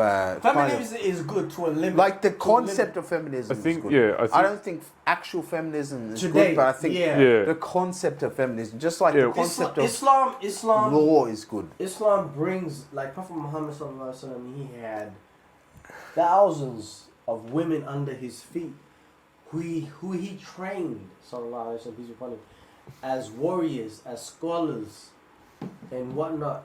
He trained them as soldiers and trained them as intelligent people. The most hadith that has been quoted in the hadith books is from his wife Aisha, radiallahu anha. So his wife Aisha, one of his last. Bro, I love these cigars, bro. His last one, I wish we had more, man. Yeah. quoted the most hadiths because she was the closest to him. Right? So Islam is feminism in all aspects. Islam liberates women. When you go to the Western world and you see women that are saying, "Oh, I'm showing my butt cheeks with these short pants, and I'm showing my titties and stuff because I'm liberated." You go to the Middle East, they'll say, "I'm liberated because a man does not look at me because of my physical appearance, my butt cheeks, my tits, and my bosoms and whatnot. The man looks at me because of my intelligence, my wisdom." That's the way it should be, though. Yeah. That's the way it should be. It's what matters, right? Like, yeah. But I fucks with Andrew Tate because he chose Islam. But then again,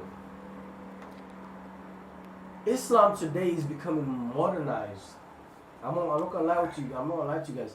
Islam today, because of feminism, is being modernized by the feminist society and making women extra liberated to the extent that a man doesn't want to get married to a woman anymore. And women don't want men. They're just fuck men. This is the problem, is that what's basically happened, and I think this is half the reason why he's become so popular. The other half is obviously the fact he's become powerful.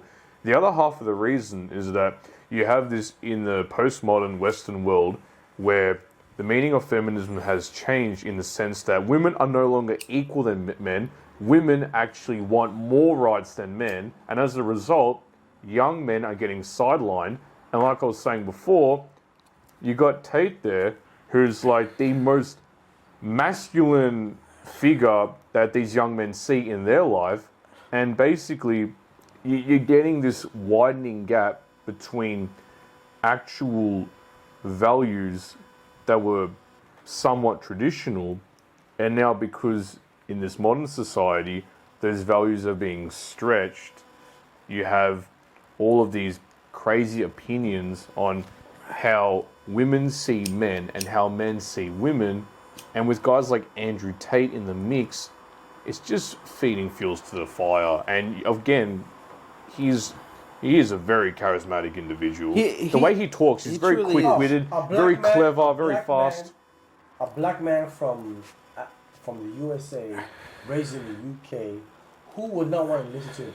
I listened to a lecture, a 45-minute to 30-minute, maybe 50-minute documentary on the Dean Show. The Dean Show. This is the Dean Show.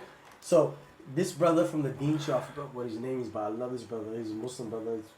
He came from the same vibe as Andrew Tate, more or less.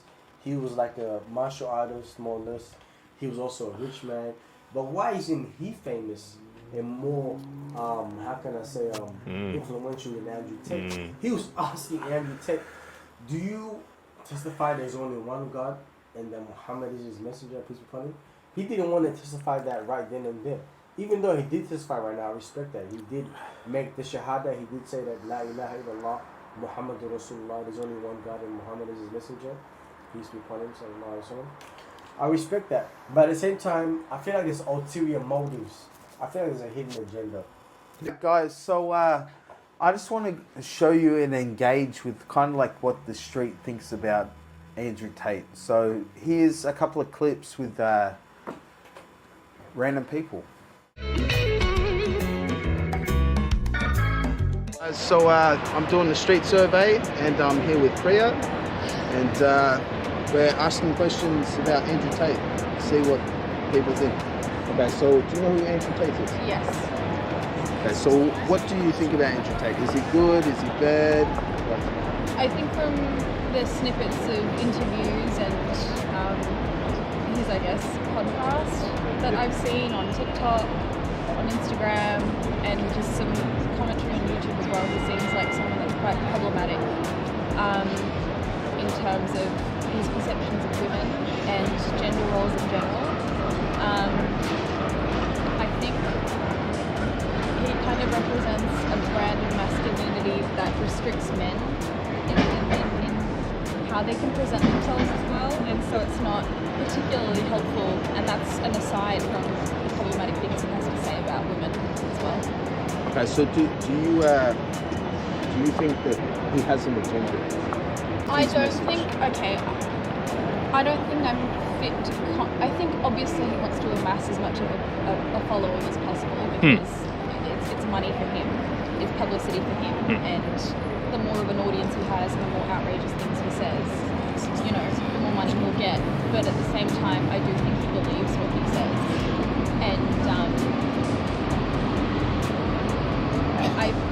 I don't think I've been able to, or am interested in sitting through an entirety of an episode of whatever it is that he does to actually determine whether or not he has an agenda. I think above anything else, he just wants to make money and have sex without any consequences and thinking about how he impacts other people's lives. Okay, so do you think that he talks to angry men to kind of create, like you said, create kind of like an incitement sort of thing, you know, get people, like, you know how like people at protests, you know, like even if they're white nationalists, they're like, BLM, fuck this, you know, like there's people that aren't even a part of the movement that try to incite people's rage. Do you think that potentially that's what he's doing with the incel community?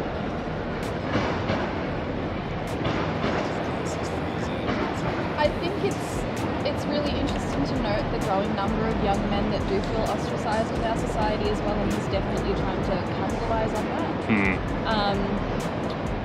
At the same time, I think given the amount of information that we have access to, and I guess how progressive society is becoming and moving forward, and I guess gender roles and what it means to be a man and trying to embody positive masculinity as well, I think the people that are accessing his things, like his videos and his content, they have the capacity to step out of that if they want to as well.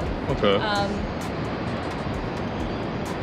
And I think people like to be impassioned about things, and sometimes they're not the right things, and I think that's kind of where Andrew Tate and his following falls under. I agree. It's kind of like invoking emotion.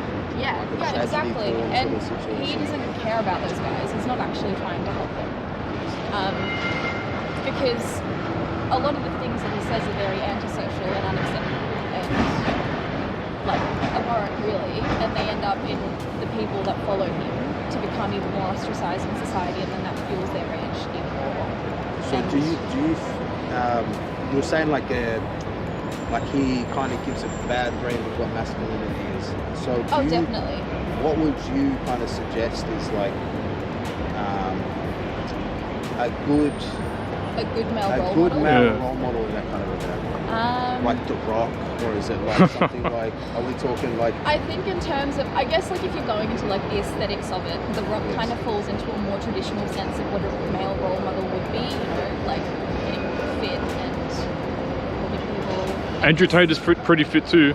I mean, yeah, and I guess that's why I brought up, like, you know, following on like from The Rock and stuff, but I think people's ideas of, and society's perception of what is acceptable and what should be, I guess, celebrated in a man has changed over time as well. And I think I'm personally quite a fan of people that are thinkers, like scientists, and I quite like Hank Green, and he's not necessarily like, you know, the most... He does good history videos. He does incredible history stuff. I like his stuff. And his brother as well. So, you know, the Green brothers, I think, are really great. And who else? So it's very hard to kind of like distinguish like a male role figure, especially for like young men, you know, that are following their fathers, and most fathers are like Homer Simpson. I think what we also need to do is kind of promote men that are more not acceptable, but men that we do want to embody as well. And I guess that kind of plays into that, how it's been difficult for me to come up with a name aside from the Green brothers just instantly. It's well. That's a good suggestion. I'll give you that. Yeah, like it's a good. That's the first thing that came to my mind. And I can't remember. There was this guy who used to do that kids show, and there was a movie made about him recently as well. And I guess like being nurturing and open and curious is something that I would say embodies what positive masculinity is supposed to be in comparison to being dominant, because dominance isn't like, it's led to so much conflict over time, and we're in a place where we're able to actually have conversation with people, and what Andrew Tate does is completely shutting it down and invalidating half the population just because they don't have a deep. See, here's the thing. Straight to the point. It's straight to the point. It's fair enough. I agree. He's talking about like a certain group and type of people. I don't think he's talking about all of it. You know what I mean? So I think like when he's saying like, again, the messages that you're hearing are from a kickboxer and a pimp. So the idea of morality there is probably not going to be painting in the greatest picture, right? But I feel like the whole idea behind his messaging or whatever, in terms of him promoting a certain lifestyle, a certain figure, masculine figure, I feel like it's kind of like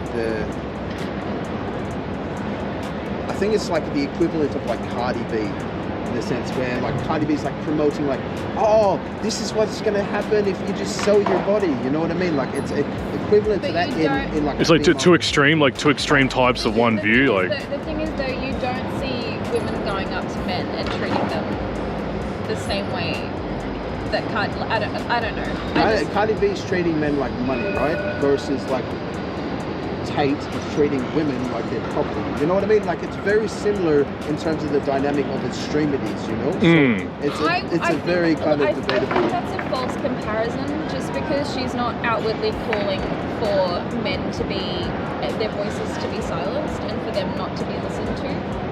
However, there is one of her fans, Clementine Ford. She's a massive fan of her. She's like Australia's ultra opposite of like, she's like the super feminist that says we need to kill and murder every man. So she's like the extreme version of, and she's a massive fan of Cardi B. I don't think Clementine Ford actually believes that. But she does openly advocate for that. So like, she could. Clementine's playing a character. Could Andrew Tate be playing a character? Could they both possibly believe in these ideals? Or is it based upon like extreme kind of like what's it called? Inflation of what their character is. It's probably not the right word, but you know what I mean. It's a bit of hyperbole, an exaggerated, hyped up, character, I think there is a certain danger associated with Andrew Tate's character. I disagree with that being the case for Clementine Ford, because women don't enact violence toward men at the same rate that men do toward women, and a lot of what Andrew Tate says condones that and promotes that. I think you also have to take historical precedents into account when you're talking about things like this, where men have done the sort of things that Andrew Tate is promoting and worse to women for a very long time, and I don't think anyone who's taken seriously in the feminist movement condones that. The same things being enacted toward men. Okay, so I got two questions.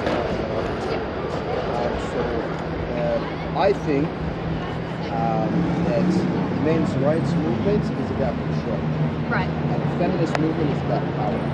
Right. I could be mistaken, but I feel as if women feel powerless and men feel like they can't control the women in their lives. So the whole basis of the movement is like, oh, hey, we can't control. So if we get more dominant than others, we have more control. Right. You know what I mean? Which is a bit of exaggeration, right? Whereas, like, say, for example, I think women feel powerless and they want to feel power. You know what I mean? So hence money is a big, prominent thing. Right. But also at the same time, I feel like even like just the whole movement is about empowering, right? Because you feel powerless. So, what is your take on that? Do you agree or do you disagree? I think feminism is something that is needed because historically women have not had the same level of power, as you said, and the same level of sway or say into what happens in society as men have. And I'm going to kind of take this back to something I said earlier, in that a lot of what men's rights activists, from what I've read and seen online, what they seem to be promoting is this older and more restricting idea of masculinity. And because they themselves aren't able to, like, obviously I can't step inside the psyche of a person who believes those things. And yeah, exactly. And those are things that are so deeply embedded in their mind, that are part of their core beliefs, that men have to be this way, that they themselves aren't able to unshackle them from their own beliefs, and they're not able to grow and expand as a lot of people in the feminist movement would want men to. I feel like that's a cop-out. Like I'm not being funny, but I feel like it's a cop-out because, like, okay, from a strictly psychological point of view, if somebody's more neurotic, they need someone that is not neurotic. Again, this is speaking from a statistic point of view, like more women are more neurotic than men.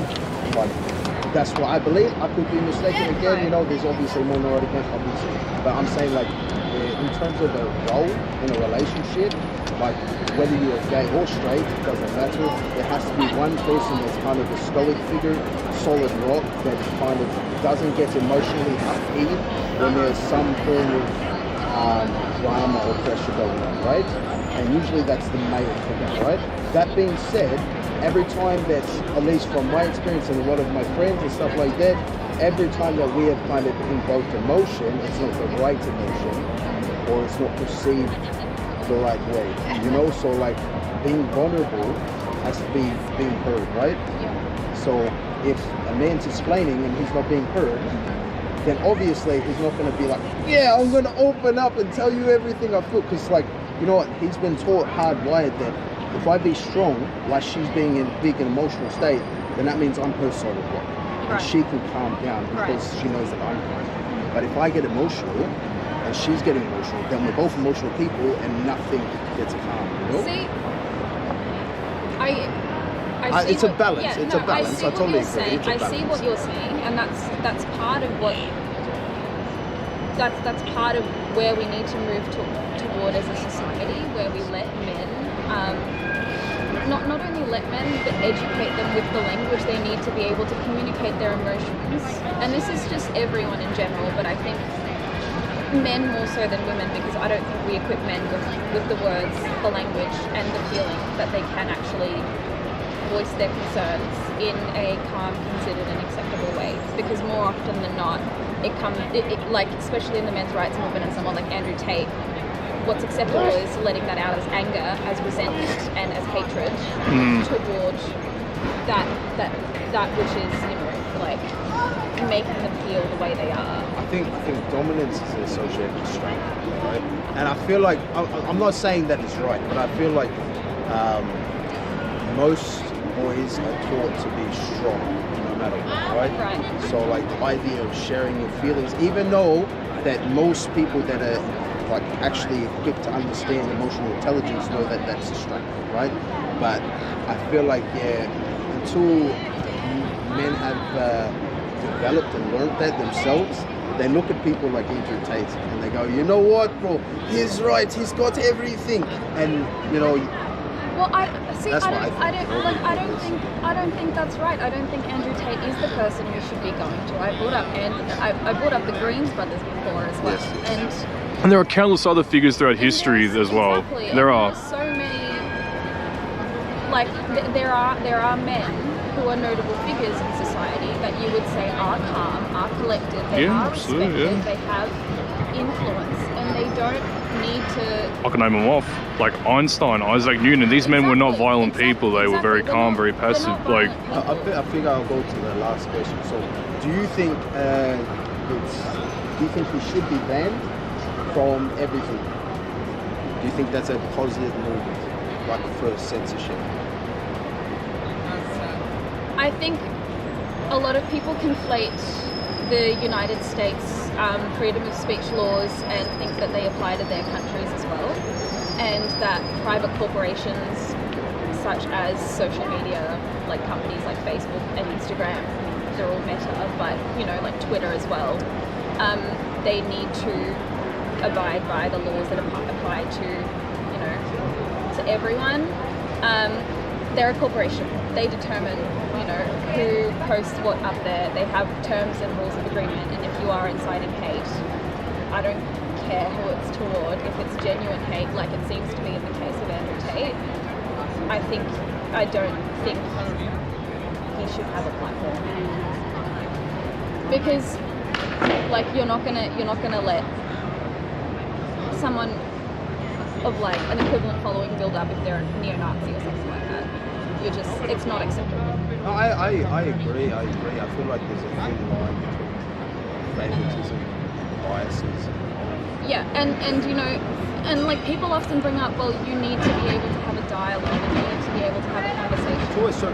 That's what we're doing right now. That's what's happening. We are grateful because we can engage in dialogue and freedom of speech. Whereas, people like Andrew Tate aren't interested in that because it's their way or the highway. And I don't know, like I feel like this is a really difficult conversation just to have on the spot. But by all means, this is not easy. Yeah, no, there's so much I can say and I want to articulate well and correctly because I don't want to be misinterpreted, and I just think that him and his views present a danger to a lot of young men that are growing up in our society today, and we've moved forward so much where I feel comfortable chatting with you guys, two random guys that have come up to me on the street. The more people follow him, the less likely people will actually be to interact, and then the very problems that his followers complain about will be exacerbated, and I don't think that's the way forward. I'm here with Emma and Taylor. All right, so Emma and Taylor, who's Andrew Tate? And Nana on FaceTime. Yeah, sorry. Well, Andrew Tate is a male, and he jumped very quickly on social media because of his demeanour against women. Okay, that's what it comes across like. I don't know. I have a feeling it might all be an act. Either way, it's disrespectful, cancelled, gone. Yeah. And the more we talk about it, which we're doing right now, the more money he probably will get. Am I right or am I right? Sure, okay. So that kind of goes into my next question. Yeah. Which was going to be, do you think Andrew Tate is good or bad for society? I think the young people might actually take it seriously. I know, I'm like, yeah, whatever. Like, scroll. I'm not going to think about it for less than a minute. More than a minute, sorry. But for younger people, it might have more influence. Yeah. So do you what is it that you don't agree with? Like, what is it the approach to like, because like in all clarity, right? Yeah. The idea of morality from somebody who is a pimp and a kickboxer is probably not going to be a prominent force to go, hey, I'm not sexist, that's kind of like crazy. Yeah. That being said, right? Who do you think is a positive male role model, and if there is a positive male role model for men to look forward to? Yeah. You see? And that's the thing. That's what's sad. There totally probably is one out there, but it's just not. Or just like always crazy, like he's really obvious. But I think someone who would be a genuine role model isn't gonna put themselves out there and like be cocky and like over the top because they're genuine. And I don't think most people are like that. Like most people aren't like fuck this, fuck that. And if they're gonna be genuine, they're not gonna put themselves out there. Okay, so do you think that They'll be humble. Yeah. Yeah. There's a two-way kind of double-edged sword that comes up in this game. If you know what I mean. Yeah. But do you think that Andrew Tate has an agenda? Money. That's it. Money, fame. Yeah. Girls? Women. So you think men don't know how to talk to women? Yes. They gravitate to this guy who does know how to talk to women. Yeah, right? And they perceive him as like someone that's going to be like this and that, right? Yeah. But I also think that I think the idea of feminism is about power, right? Yeah. The idea of men's rights is about control, because men don't know how to control women. women feel powerless. So I'd say with power, right?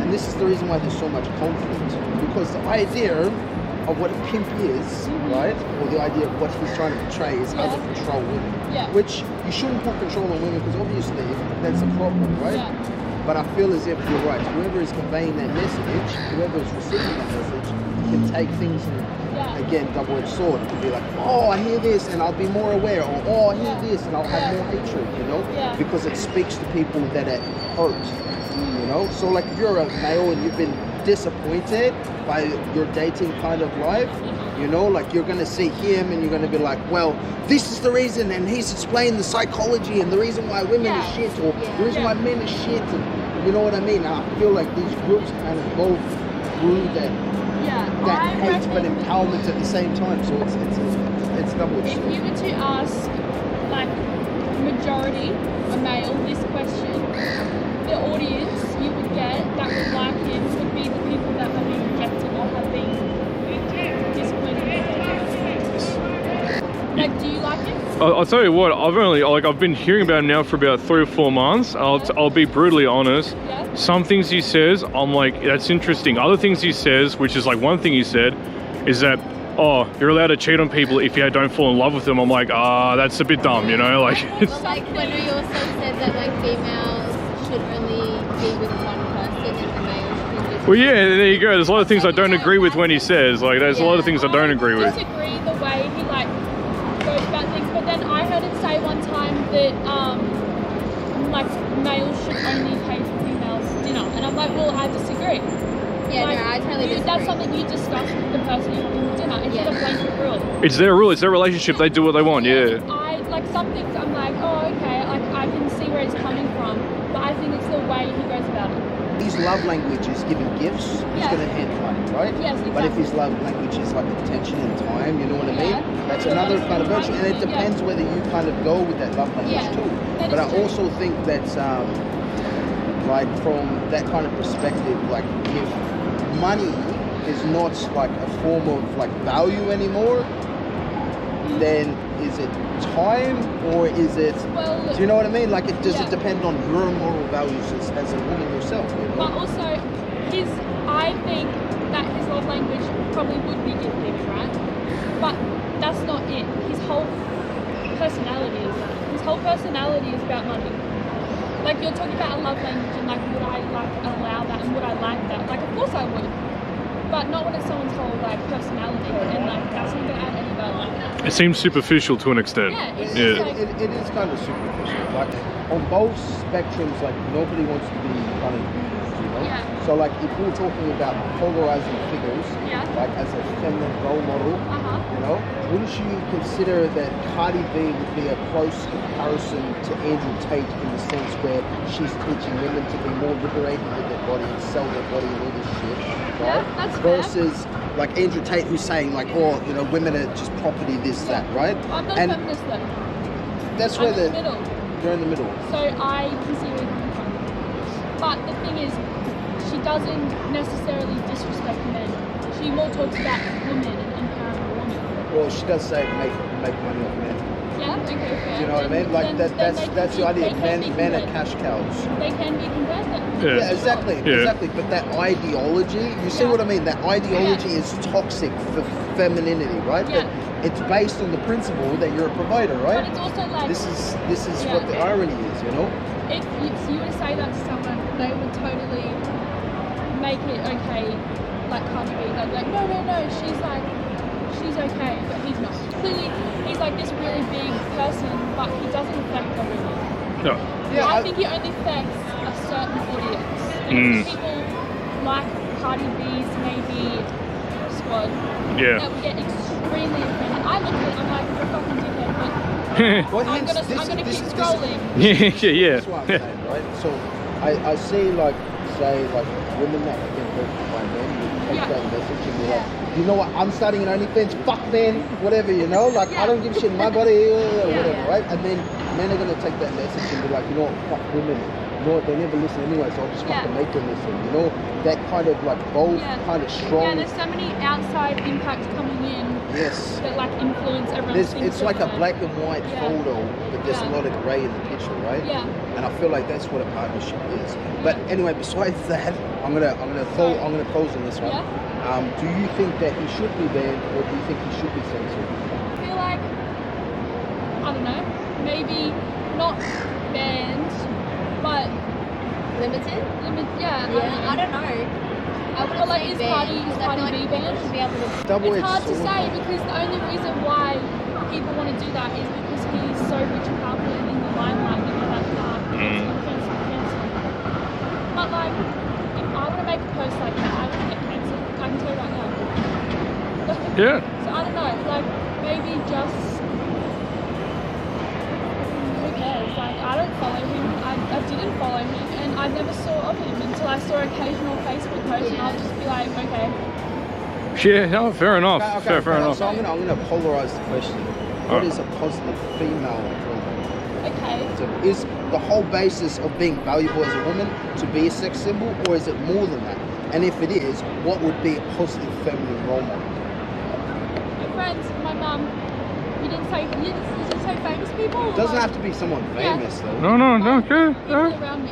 Yeah, fair enough. Yeah. Do you think like attracts like in that regard? So you live a certain lifestyle, and your friends kind of agree with your kind of morals and values. So essentially, you are your own role model. Yeah, I am. That's awesome. That's awesome. So egotistical, but I get what you're saying. Though. No. That's cool. That's cool. Yeah, and some people might think it is egotistical, whatever it is, but like, it is what it is. Fair enough. Point of view on some things that I agree with, but I don't know. I think he's got some fuck goals, like stuff that he agrees with, and I don't know. That's not too good. So do you guys feel like Andrew Tate has an agenda? Yeah, definitely about being like an alpha male and being like taking like charge. It seems like he's a very cut and dry man. He can't change his mind. Don't push all the way to the Do you think he's got an agenda? Yeah, I think there's like he's way or no way. I think that's what he's trying to say. Do you think like in this generation, right? How old are you guys? 15.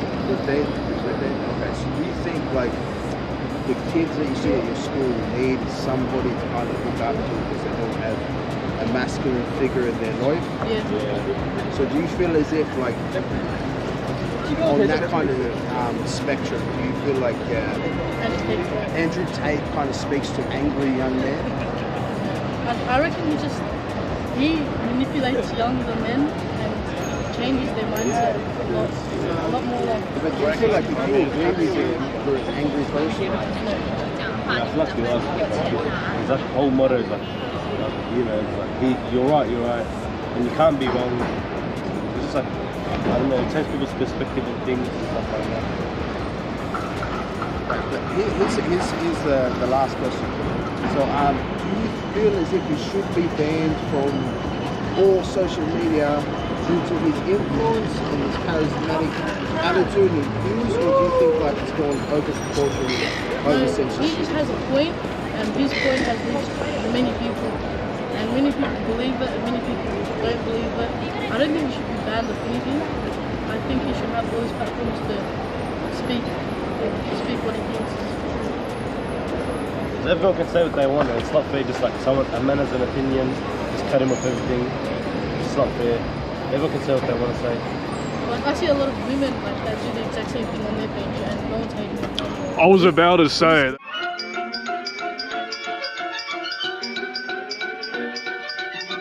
Hey guys, so today's challenge is I'll give you $800 cash, whoever can blow the balloon up the fastest. Alright? 1, 2, 3, go.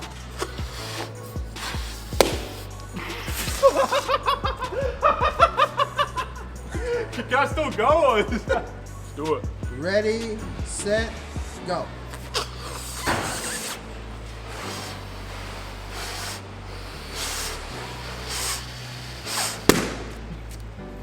Here you go, sir. What are you gonna do with the money? Man, I'm gonna go spend it on my baby mama, man. No more dramas, man. Yeah. How you feel about that, Tom?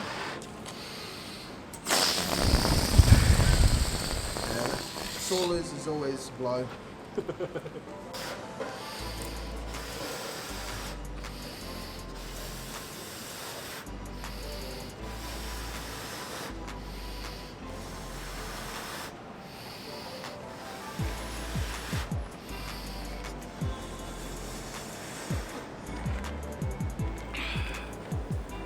I'm good at blowing it.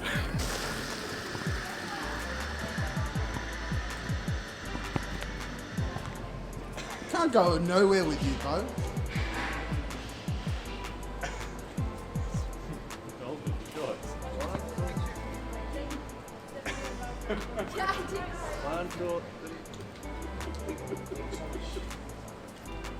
You're a celebrity. Who would have thought? We're getting famous. Yeah. Thanks, guys. As you can see, a lot of people think that fucking Andrew Tate's a misogynist, you know?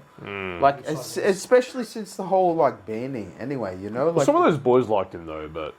Yeah, some of them I said feel that... like they're a bit more, they're chauvinistic males. Because Islam doesn't teach misogyny. Islam teaches liberation for all human beings. Although, from that point of view, though, they had that, again, and just a somewhat relevant, irrelevant point, but they had the vice lady speaking to the leader of the Taliban in Afghanistan, and obviously he's the least and worst representative of the Islamic faith, although from what he was saying to her, it definitely seemed as if he was somewhat misogynistic, to say the least. Oh, she's a feminist. But she's a bitch, yeah. I shouldn't be biased. All feminists, I'm not gonna lie to you, I'm a real nigga. All feminists who believe in feminism are bitches. No lie, straight up. Nah, No they cap. are, bro. Like, I'm not gonna No lie. cap, Like, no cap. I believe that feminism should be a thing in terms of women should feel liberated to do whatever they want, but I don't like the whole fact that... Dominating. The whole...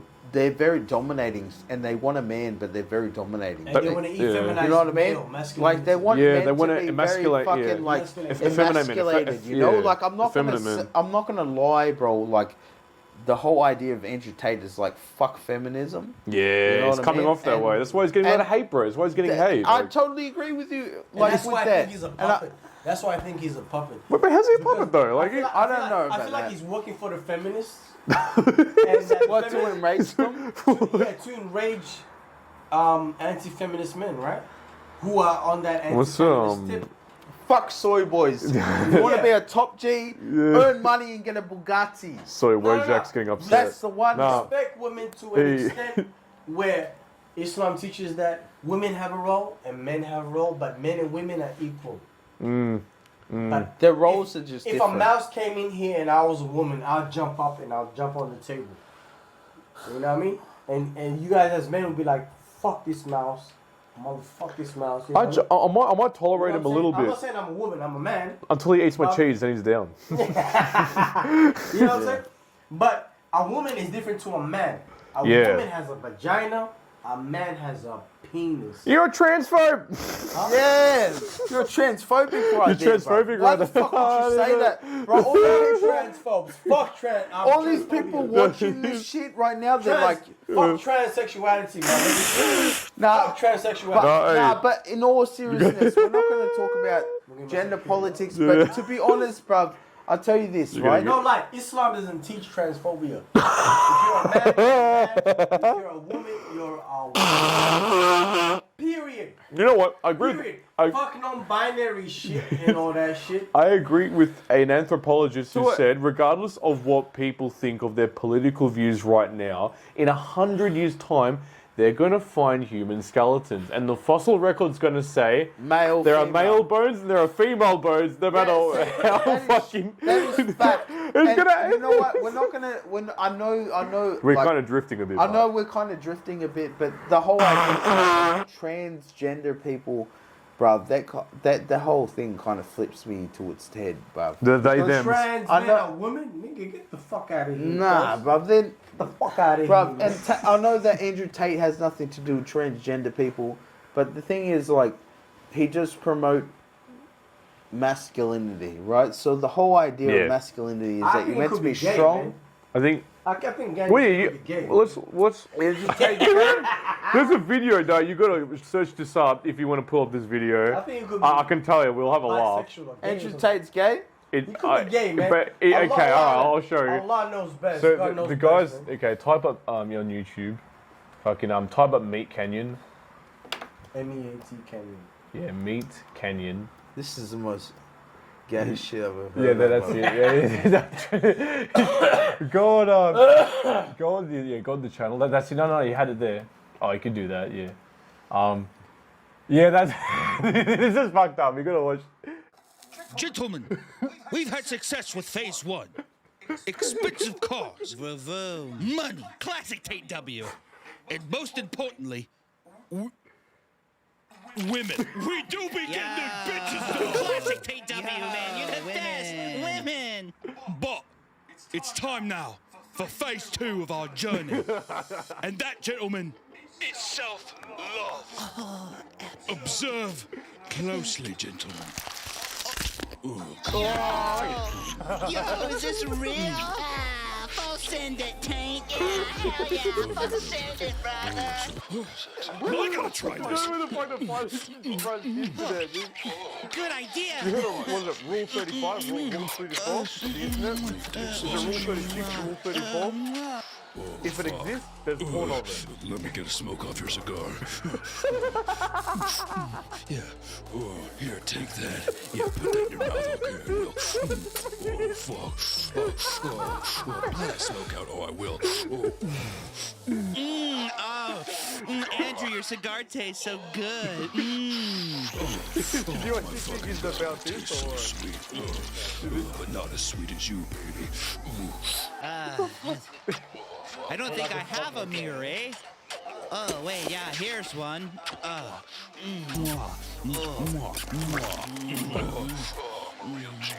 a real top bloke, aren't I? Hey, wait. Hey, wait. Hold on, baby, hold on. Did he just give birth? What's going on, lads? What's the problem? You gave birth. That's like a woman thing, right? Giving birth is like a woman thing.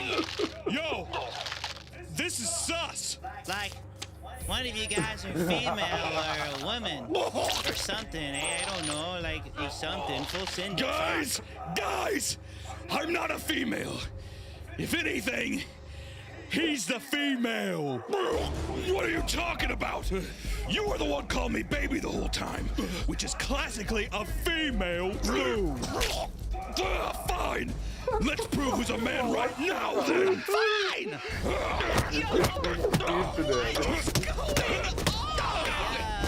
Oh my god. You're like a giraffe and swings its head and fucking launches it. Who am I?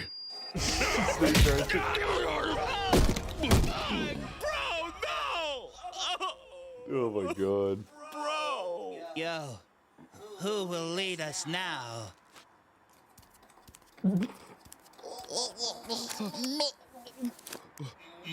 Money. What did he say? What did you say, little baby? Girls should wear leashes like the dogs they are. Yo, full send it. Yo.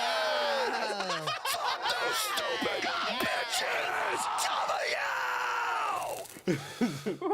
That's like. Oh, what the fuck did we just watch, bro? That's the thing. That's like in a nutshell what some people think of Andrew Tate. That he's so full of himself and he attracts the worst kinds of followers. But I swear to God, Andrew Tate is kind of like, it's very, like, that explains the misogynistic view and kind of how he views himself. He must look at the mirror and be like, I'm a fucking god, bruv. Oh, fuck, I should fuck myself.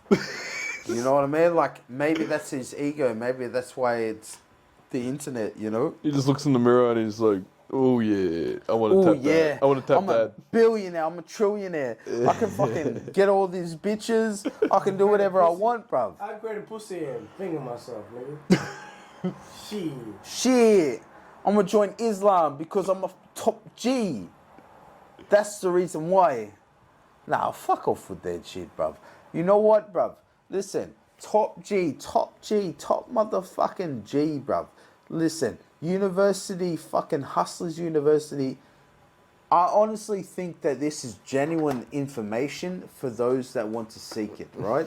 But to him to say, oh, I'm a top G if I fucking earn this amount of money. Money is easy if I take it. Listen, I honestly believe that's a positive message, but here's the conclusion that I have about Mr. Andrew Tate, bruv.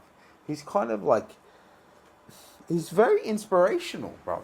He's very inspirational, but the thing is, like, to those who don't know how he fucking, like, works, bruv, is he's manipulating you to believe that this is the way that things actually are, which I think, like, to a degree, but I don't think you should, like, if you have a partner in life, it's not about owning your woman, bro. It's a different experience, but that being said, what do you guys think? Well, I'll tell you what, man.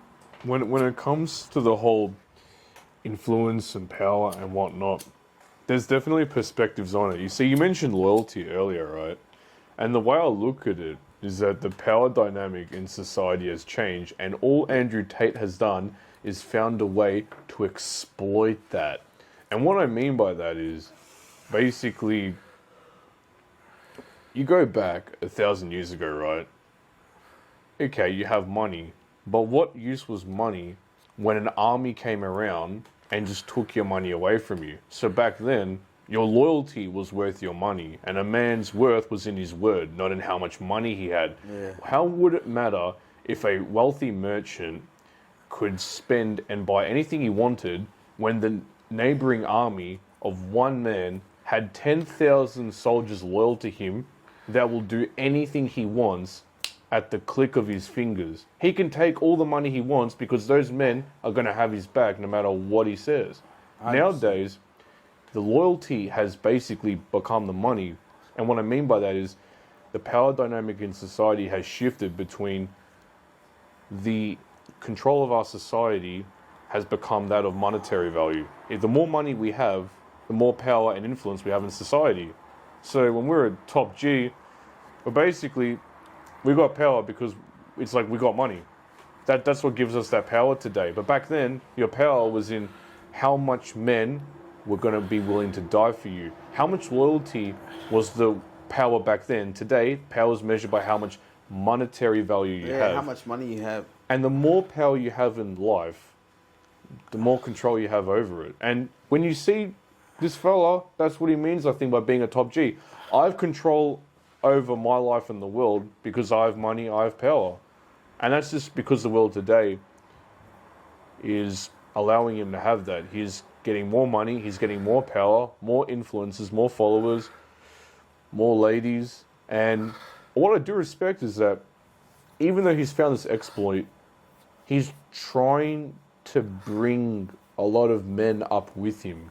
He's trying to find a way to get, less cult-like. It is That's cult-like. why it's cult-like. It Because is. I feel as if, like he tells, kind of like a Scientology sort of thing. Like he's teaching men how to behave, but at the same time, teaching them that women are just objects in a way, bruv.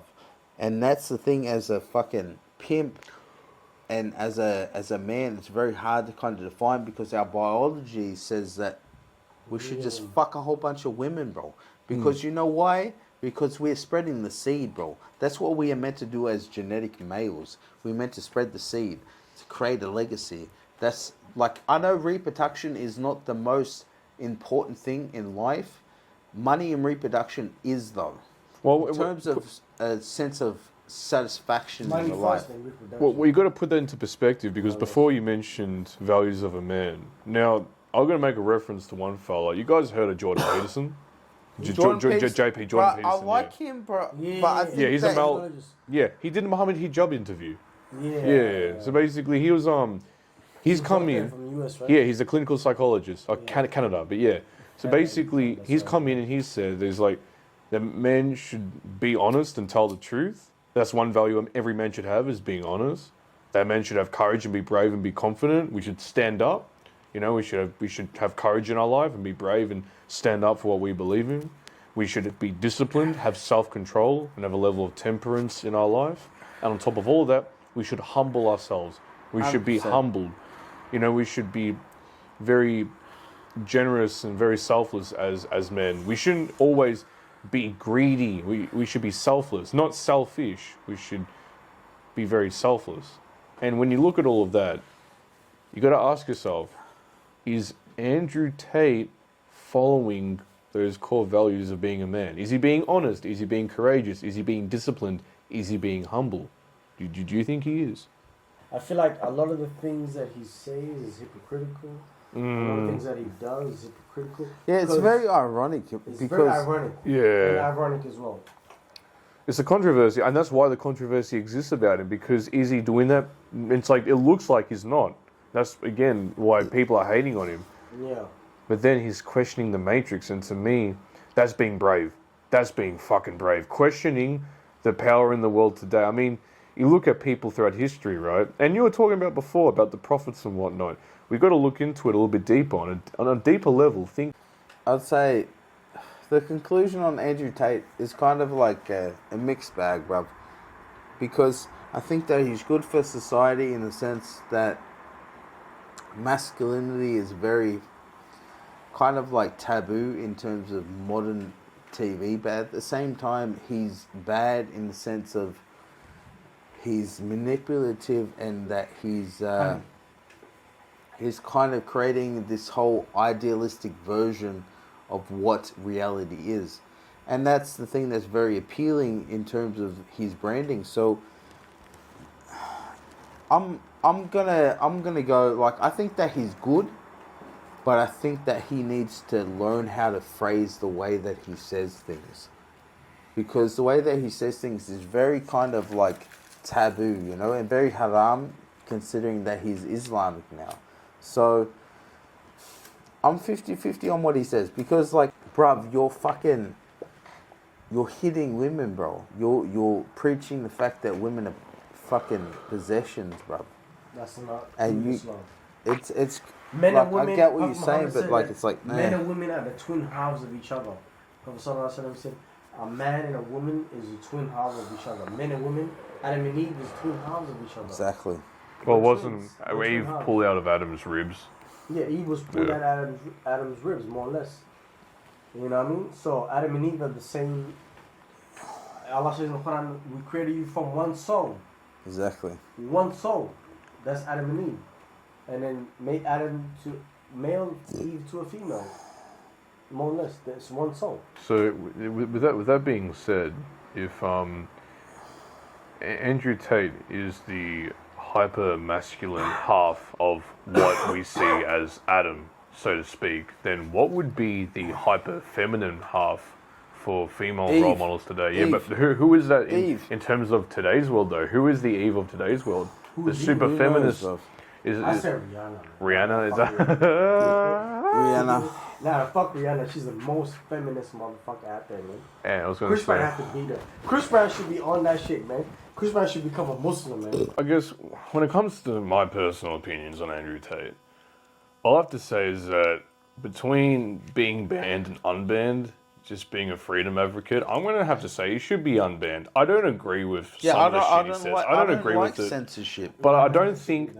But may at the same disagree time, with- I see what the value is behind censorship. Because censorship is this whole idea that, you know, like, we're going to hide the illmatic side of society away from society. And, like, on a fundamental concept stage, I think that's a good idea. But in reality, like, sometimes you need to hear what you need to hear.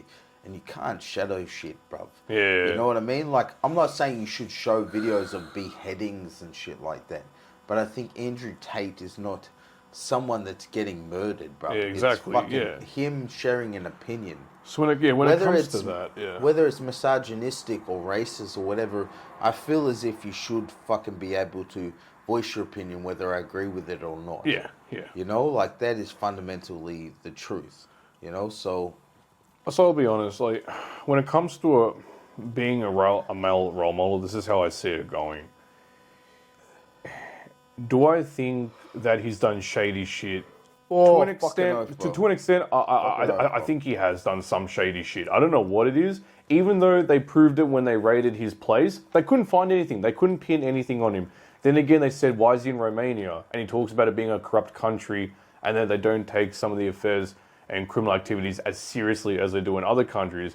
Why is he living there then? To get away with shit? I don't know. But at the same time, they proved it. A lot of testimonies and witnesses came out of women he were with, and they all testified and said he doesn't do anything illegal. And there's been many opportunities showing that he doesn't do illegal shit. They've proved it. The women came out and said that he just does his thing and we just go along with it. So there's the physical proof. I don't know, but bro. it's just... I'm still skeptic because, like, I mean, there's the clip in the video that talks about how he's the voice behind the camera on most of these campsites, and if he's like that with his actual girlfriends, wouldn't you be like, oh, okay, well, listen, all these people are saying this shit about me, make a video about how I'm an awesome person. Or else I'll kill you, or else fucking I won't pay you, whatever. You know, like, how do you know he's not just doing that? So, yeah, like, how do you know, bro? Because you don't really know. It's the fucking internet, bro. Yeah, and it's, like, again, it's a big world. I want to believe, like, fundamentally he wants to help men. So I am still kind of skeptic because, or you could say, oh, my mind's stuck in the matrix of indoctrination, and that's what they've told me, so I believe. No, bro. It's because in my mind, I feel as if, like, everything that you do is some form of a tactic for you to kind of, like, infiltrate young men's lives so that you can create some form of, like, following or legacy because you are trying to seek power. And that's what your whole idea is. Delete you, and then after that is imaginary charges and send you to jail. And the third is put a bullet in your head. So it's like, I've kind of used up one of my lives. Yeah. So you're sitting there going, now what? So when they were contacting and calling all these people, I was like, they're trying to drum up some charges on me. Yeah. They're just trying to find a reason to send me to jail for no reason. So it is scary, man, when the Matrix attacks. Like, no matter how insulated you are against it, you do sit there and go, oh, here we go. And if I had actually hurt anybody, the Romanian police would have me in jail. And that's apparently just what happened, as controversial influencer Andrew Tate and his brother Tristan are reportedly busted on sex trafficking allegations. What led up to the arrests, and what comes next for the so-called self-help guru who claims he can break people free from the Matrix? We head down the rabbit hole to break down everything we know so far. Welcome to Sidebar, presented by Long Crime. I'm Sierra Gillespie. Kickboxer turned controversial influencer Andrew Tate finds himself in hot water over allegations of sex trafficking at his Romanian home. Bombshell news of Tate's apparent arrest broke Thursday night, as reports say he was holding 2 women against their will at his villa. Tate's attorney, though, he has a different story, instead saying his client was simply detained for 24 hours. Nothing else? No. Okay. You can go. Romanian officials released this video on Thursday showing a raid of what is purportedly Tate's home. In all, police served search warrants at 5 homes and detained 4 suspects. The Directorate for Investigating Organized Crime and Terrorism says the suspects organized a criminal group spanning between Romania, the UK, and the US. As for the allegations against Tate, reports say 2 women, 1 American and 1 Romanian, were being held against their will and even subjected to physical violence and mental coercion. Authorities say the suspects misled the woman to, quote, believing that they intended to enter into a marriage/cohabitation relationship. After that, they said the women were exploited.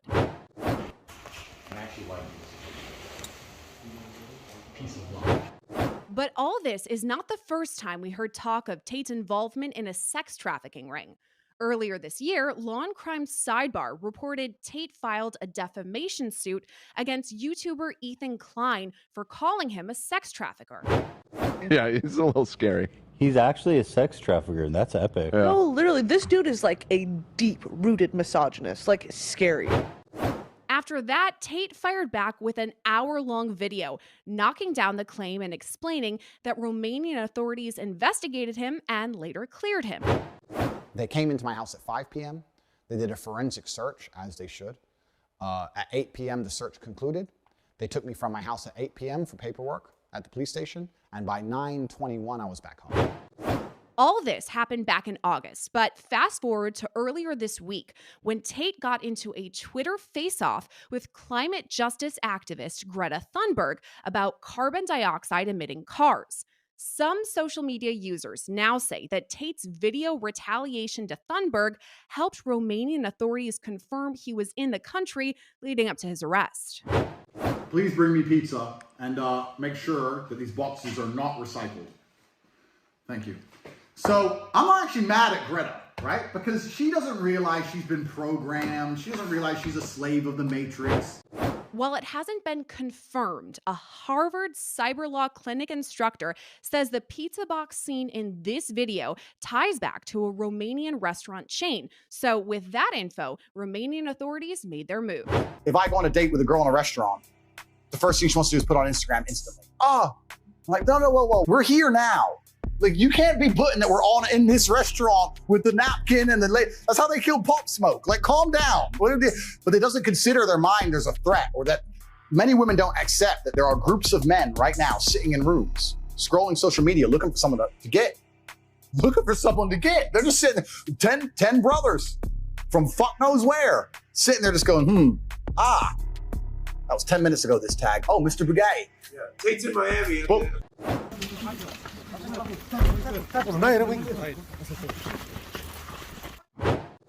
Post-arrest, Tate's verified account tweeted, quote, "The Matrix sent their agents." But how does the Matrix tie into all of this? A lot of guys say that I'm a pimp and I exploit girls, and then some other guys understand it from my angle, and that's, I've never forced anyone to do anything they don't want to do. All this adds just another layer to Tate's complicated story. At the time of this recording, Tate is expected to appear in court sometime today.